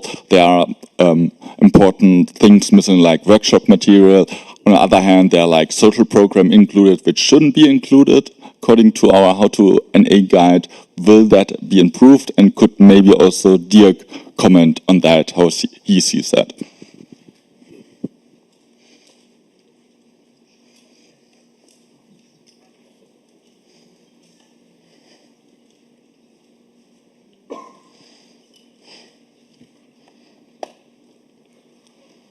Nico ESN Köln. So thank you for this input and the question. And definitely that's something that we can do, and to better not only differentiate between basically what is needed of an NA and what can be done to with an NA. And of course, if that's something now thinking about it, of course, would be really desirable to sections to know what they're paying for. We will, as we get closer to the planning, because obviously we are about 4 months ahead if this NA does get approved. So there's a lot of work that we're obviously still going to do. And I will make it my personal task if I get elected as this head of external communication. That is exactly, or coordination, that is exactly my portfolio to keep everyone informed. So thank you for that. And Dirk's comment potentially. Dirk Silken, National Board Treasurer, ESN Potsdam. About the budget, I think we will be in the near future and more conversations about that. Also, like already doing this weekend in the last 3 weeks with 2 out of the 4 people in the front, I had already conversations about grant partnership possibilities, and with a maybe soon appointed national partnership coordinator, we will have maybe more opportunities to do that. So I'm quite optimistic that we can work on some improvements for that budget. That's good, thank you. There's a comment. Hannah NB. I just wanted to say that before the application deadline closed, I was sent the budget roughly half an hour before. I had a quick look at it and I told them to send it in like this for now. Because I thought it was better than not having an application, and they were the only potential OC that had reached out to me at this point. And it was very close before the NA, roughly half an hour before the registration deadline, or the application deadline. Are there more questions to be expected?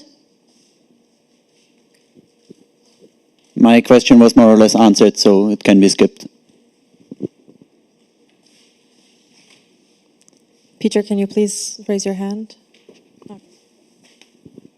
Peter, ESN Bielefeld. You mentioned the maximum minimum pricing on your PowerPoint, but I was wondering, is there an estimate on how that differentiates between 3 night stays, 2 night stays? Yeah, thank you.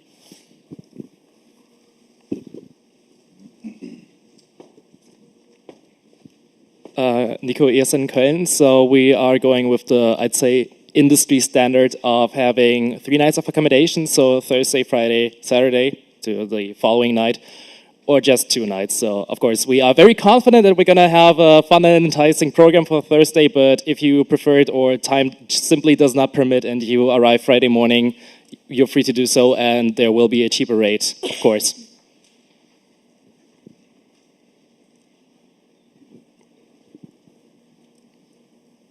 Philip, National Board. During the presentation, you said we're coming to the partnerships in a few minutes, but you didn't come to the partnerships. So I just want to know if you have already potential partnerships in mind, because I'm pretty sure you have already contact to potential partnerships through your history. Thank you for that. Paula Ebrecht, ESN Cologne. We are currently looking into grants or partnerships, and that's why we are also talking to the National Treasurer. And we have established, we already have like good established connections to our international office, the ASTA, DRAD, which we obviously will look into, the obvious options like ESN alumni. We do have a good list of like the classical things. We're looking into that, and we're trying to apply to as many as possible, and also to some more experimental creative ones that I'm looking into right now. I just couldn't really present anything concrete until this point yet, but we have multiple ideas. Also, I found something from the education ministry, something that might apply, which is like something for like lived democracy, which we could fit into. I have to look into that further. Dirk, I think this is the third question from your side. So if we still have time, we will put it in the end. Before that, okay, there's a comment. Thank you. Nico Seiler, ESN Köln, and since Paula already mentioned the ARD, it's not really related to the budget, but we do have the intention of extending a cordial invitation to the ARD, because, I mean, Bonn is here, Cologne is there, so if we can get someone from them to come by and hopefully give a speech or help us in welcoming you all to Cologne, that's something that we're also looking into. Are there more questions to be expected?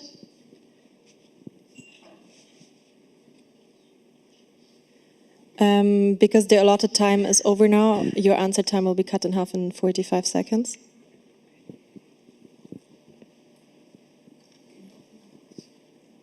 Okay, Hannah, NB. You have decided to distribute the internal and external communication onto two people. And I want to ask, what will you do to avoid information getting lost when communicating with the NB, CT, AB, and everyone else involved in the organization process when splitting the tasks in half? Nico, ESN Köln, RC West, whatever. So that's a very valid question and something that I've definitely have already worked with. So this is not particularly related to NAs, but I do have a lot of organizational history within ESN Germany, especially in the West region, and I know how grueling it is when important information gets lost, especially if it's coming straight from the NB. That is why we're probably gonna instate a vice president position to help me with the external communication and also to oversee that that important information does not get lost and that is shared with the other head as needed, but also not to overbear him.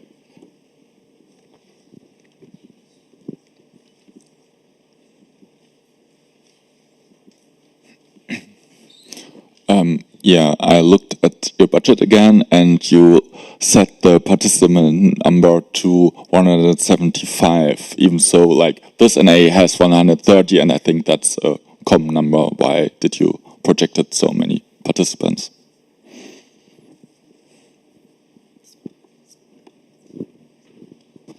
Nico, ESN Köln.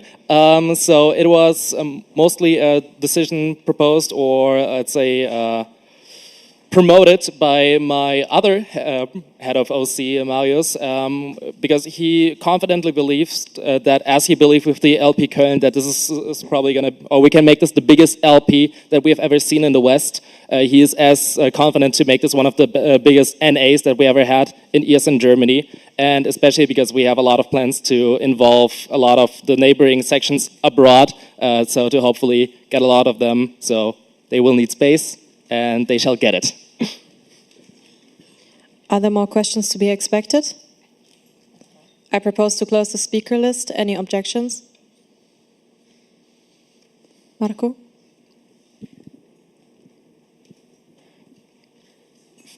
Philip, National Board. Wait a second. Ollie, since this is your third question, good. And also, Dirk, to your previous question, because we're over the time, I will not allow it. The third.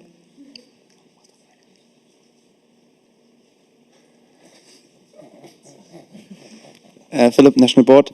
So at some events, such as the National Assemblies, we see a range of food options to cater to all diets. Would it be an option to organize vegetarian and vegan meals to simplify the process, or have an totally vegetarian meal options during this NA? Alena ESN Köln, I can say that everything will be at least vegetarian. Also, we catered to many different diets during the LP, and I think everyone was happy with the food we provided there. Paula Ebrecht, ESN Cologne. And also if we can maybe find some support financial-wise for some healthy food and like healthy, alternative eating, maybe something like that, we could provide a better option. But as of now, we can't say that yet. Nico Seiler, ESN Köln, and last sentence.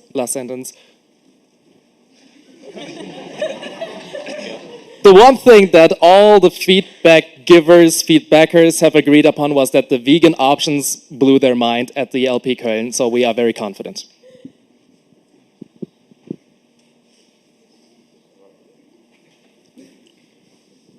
Benjamin, National Coordinator.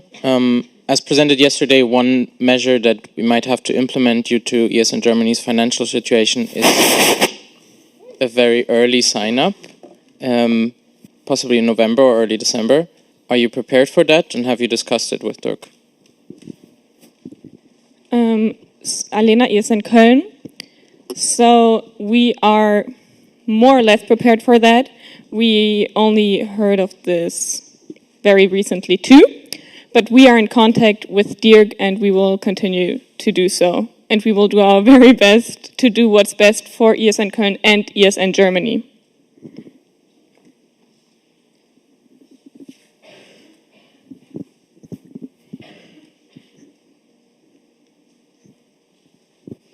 Okay, thank you very much for your presentation and for the Q&A. Please make sure to read the appreciations later.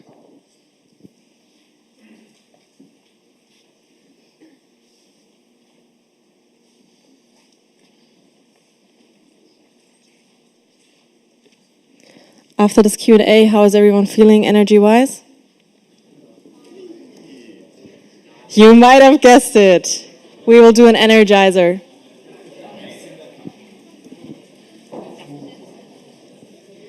Feel free to stand up already, stretch a bit, shake your body.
I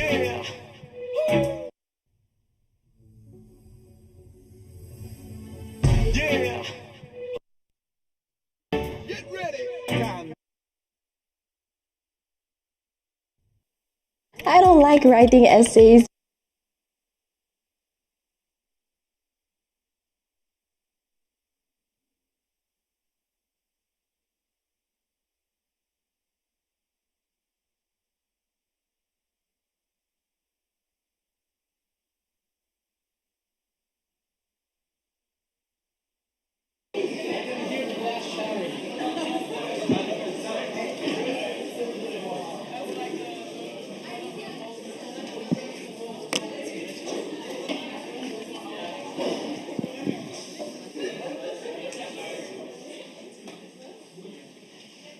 Okay.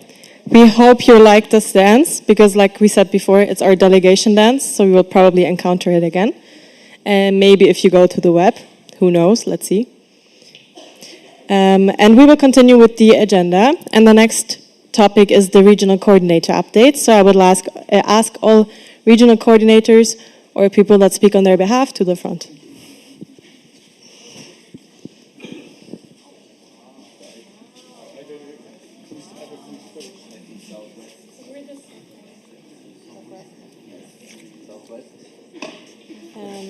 If you want to use the presenter, he is forward, and indication 2 minutes, 1 minute left. Or also counts for them.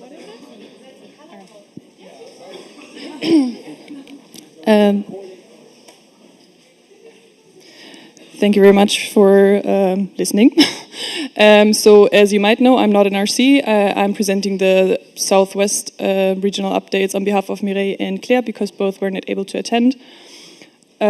First, in case you did not know, we have 5 regions: Southwest, West, North, East, and Southeast, starting with Southwest, as mentioned. These are the 2 regional coordinators you have. I hope you know them. So what happened since the last NA in Munich? The summer local platform in Karlsruhe happened and apparently was really awesome. Sadly, I missed it, but I'm pretty sure that's true. But the swag camping got cancelled. And what's going to happen in the future? They are planning to go to Vasen on the 12th of October in Stuttgart with all SWAC regions with up to 700 people. So that's ambitious, that's really cool. And the winter local platform will happen in Stuttgart on the Halloween weekend with the elections of the RC. So in case somebody of you is interested in becoming RC, please reach out to them. The open call is already open via the GA app. They're planning the Strasbourg market trip for December. Yeah, and as mentioned, they're looking for a new Southwest RC, so please reach out, read the task description, they're already in the GA app. And now I will hand over to the West RC. Thank you, Southwest. So now it's time for the Best West. So before I do that, as you can see, I'm not standing here alone anymore, because now in the West, we are louder, we're Wester, and we're bester. So, who are we? Okay, let me introduce to you my colleague, Nico Seiler, who you probably all know anyways. He's 23 years old and he studies international business in his bachelor's. He works as an underwriter supporter, so something finance. He has a job as on the weekend as a barkeeper. He was part of the awareness team at the Gamescom 2025. And he's been in the network since October 2023, and this is definitely not his first rodeo. Thank you, Alena. And as you can see, that's Alena, also ES in Köln. She's 26 years old. She studies intercultural communication and education and her master's. She works in the international office and does international master's support. She's been in the network since October 2024, so and she's the communication manager for Köln on top of being an RC, and this is definitely her first rodeo, as you can see, clearly.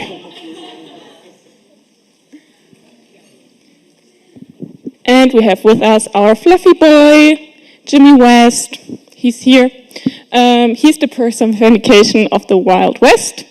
He's protected under the threat of hosting the next LP.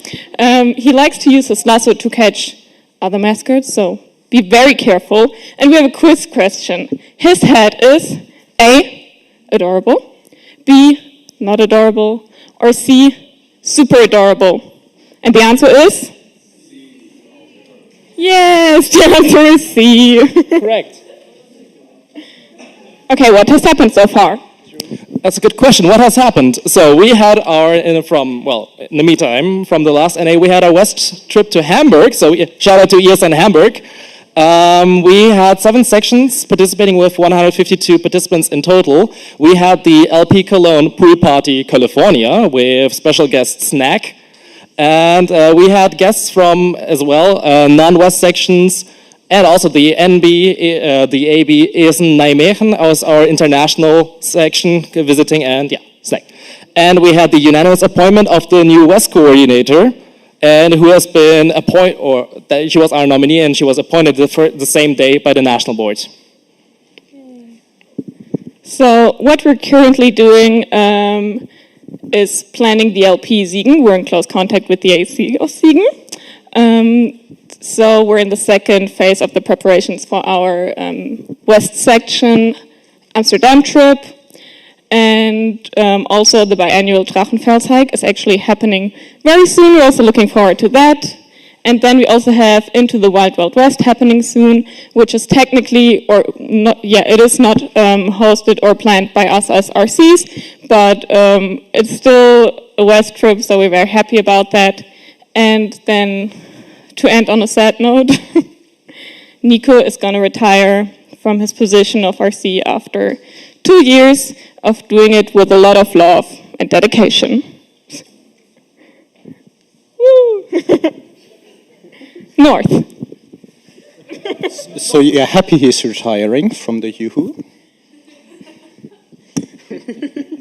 Hello again. Also, still not North RC. I'm presenting the regional updates from the North on behalf of Marius. So also first here, the open call for the regional coordinator for the North region will open soon. Currently it is Marius, but he would like to not be the only RC for the North region, so he would appreciate another application. Or 2 applications or more applications, depending how motivated you are. Like, we appreciate everyone. So since the last NA in Munich, in case you did not know, you elected somebody from the North regions. That's me, hi. We had they had a beach volleyball tournament hosted by Rostock, which was really, really cool. And we had a North call, talking a bit about what's going on in the North. And what is upcoming after the NA, visiting the real Oktoberfest in Hanover with Essen Göttingen and the local platform in Braunschweig the weekend after spring break. Here are some inspiration of the local platform potential names. I think my personal favorite is Kartoffelpuffer. But yeah, we will see. The OC still keeps it secret what the name will be. And now I hand over to the East. Yeah, hi from the East. My name is Tom. I'm from ESN Berlin. If you haven't heard enough this weekend already, I actually have a partner in crime who's Gina. And sadly, she couldn't join because of time restriction this weekend. So what have we done? While I'm talking, you might look for an Easter egg in the picture, actually. So the week after the NA, we had our LP in Potsdam, which was really nice, and Till organized a volleyball tournament in Rostock, where we had many participants also from the East. A part of that, what have we done? Yeah, what have we done? We actually were quite active in the regional coordinator community with the results of the SOS proposals that you heard yesterday. And additionally, we also did some quality insurance calls.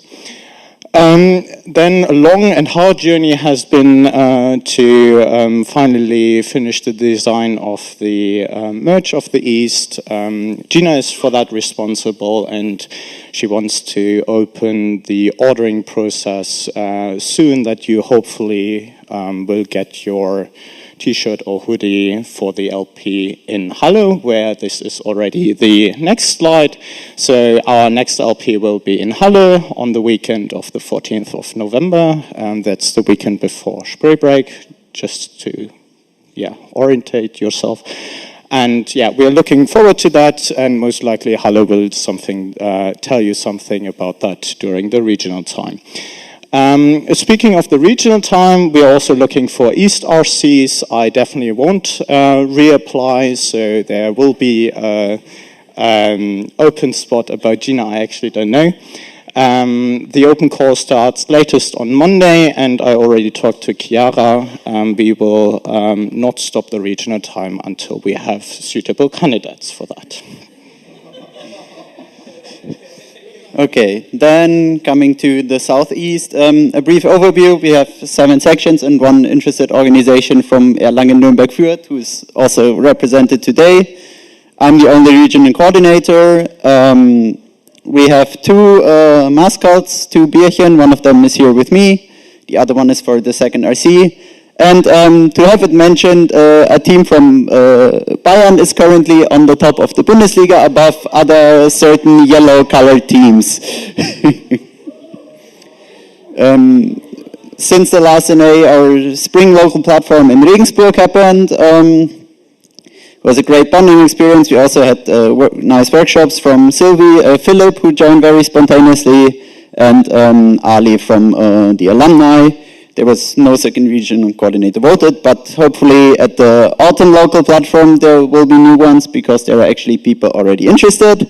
It takes place 1st November weekend, so 7th to 9th of November in Augsburg, and the motto is lights out, pajamas on, because we are at one location for most of the weekend. So also sleeping all together in one room and having a big pajama party. And this is also making the organizing very easy, which is done by Chiara as well, because she's not already doing enough. Yes, the registrations are open already until the 17th of October. That's also the time that the open call is open. And apart from the LPs, some highlights that we had were the Pride Parade visit in Munich, and a small Oktoberfest visit on September 30. Last year we had more tables. This year it was only 20, so less volunteers represented, unfortunately, but we still had fun. Thanks. Du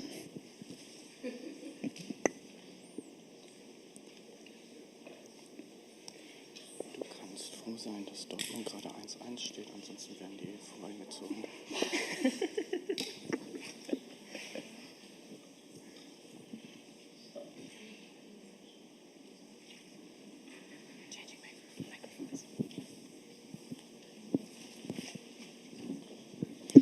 Okay, well, we'll continue with the Q&A.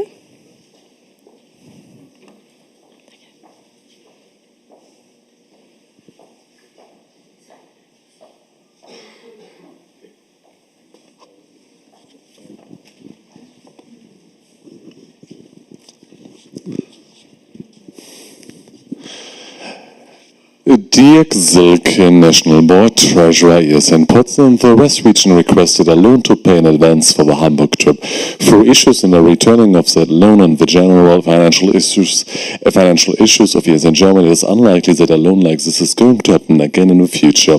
How will you organize trips like this in the future?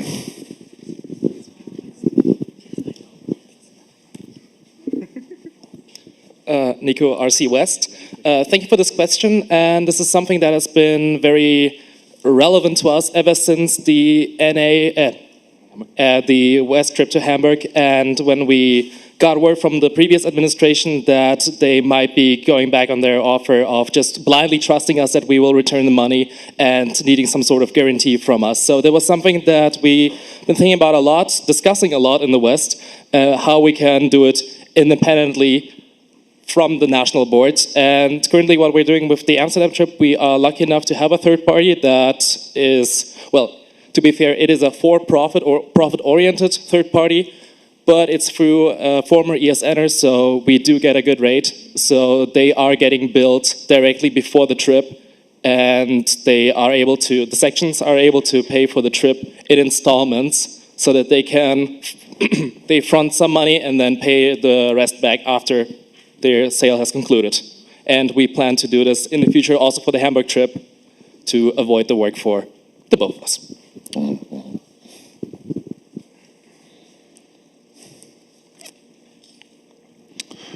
Dirk Silken, National Board, Treasurer, ESN Potsdam. A question towards ESN East representative. ESN East is together with ESN Southeast, a region with a few sections. Are you involved in the process of gaining more sections for your region? Torben, RC East. So, in terms of the regions, we are, to make it easy, I'm in contact with Jule about those kind of topics. Currently, there's nothing like on the line, I think, and therefore, yes, we are included in the process, but the process is not really going on.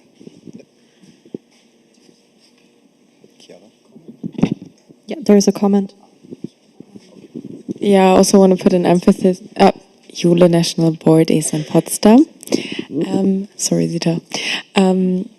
Also, the portfolio of the RCs is not to focus on this too much. So we have a section growth coordinator who actually focuses on getting in contact with interested organizations. So this is not solely their own task and shouldn't rely just on their shoulders.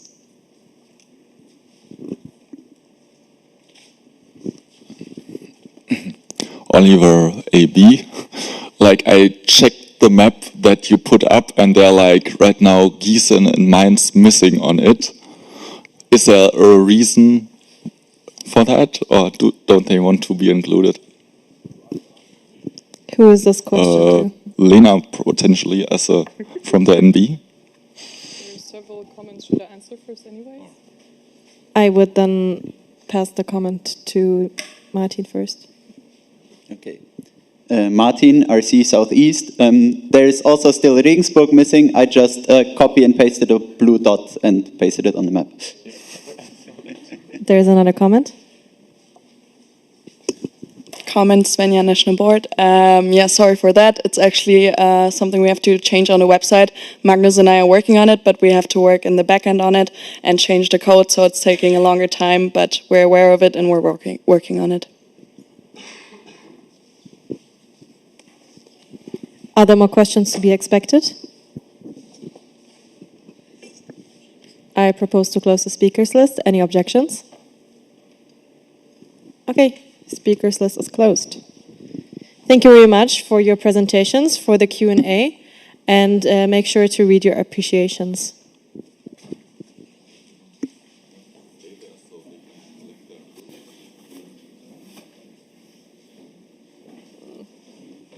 We have rooms, so.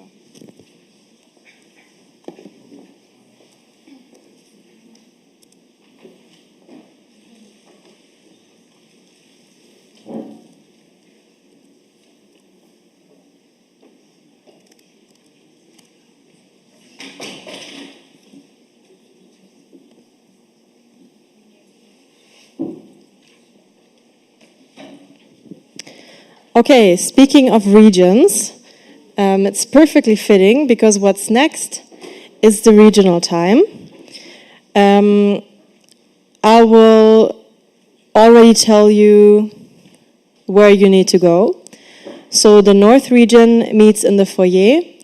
The West region meets in room 1.005, East in 1.004, Southwest in 2.008, and Southeast in 1.001. So please remember the rooms and don't leave yet, please.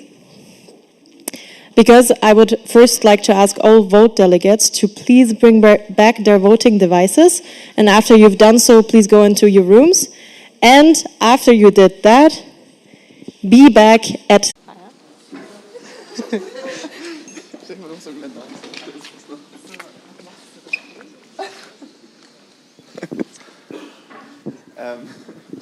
Hey everybody. Yes, I hope you had a fantastic day.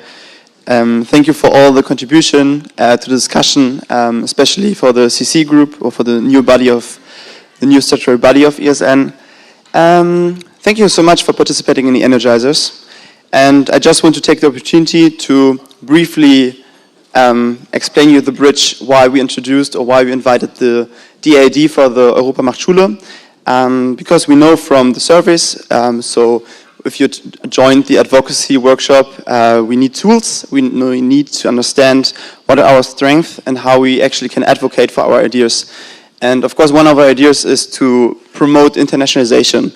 And we know that people who either went already abroad during high school or school, or got to know about the idea that they are more likely to go abroad or exchange also in the university. So this is something really, really for the future, for sustainable network in the end. So if we go already into the schools and promote mobility, then hopefully also we as ESN can get more out of it, because then maybe in 10 or 12 years, there are more ESNers also joining our sections. So just to explain you the bridge, why we invite them. Yes, there's nothing more to say.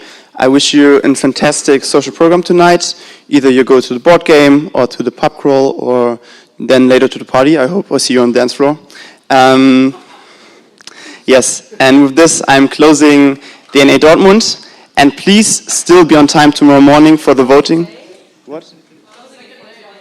For today, yes. Oops. Yes, closing for today, but please be on time tomorrow morning as well, especially the voting delegates. And already now, voting delegates, please go to the front rows and everybody behind them. Thank you. DNA for today is closed.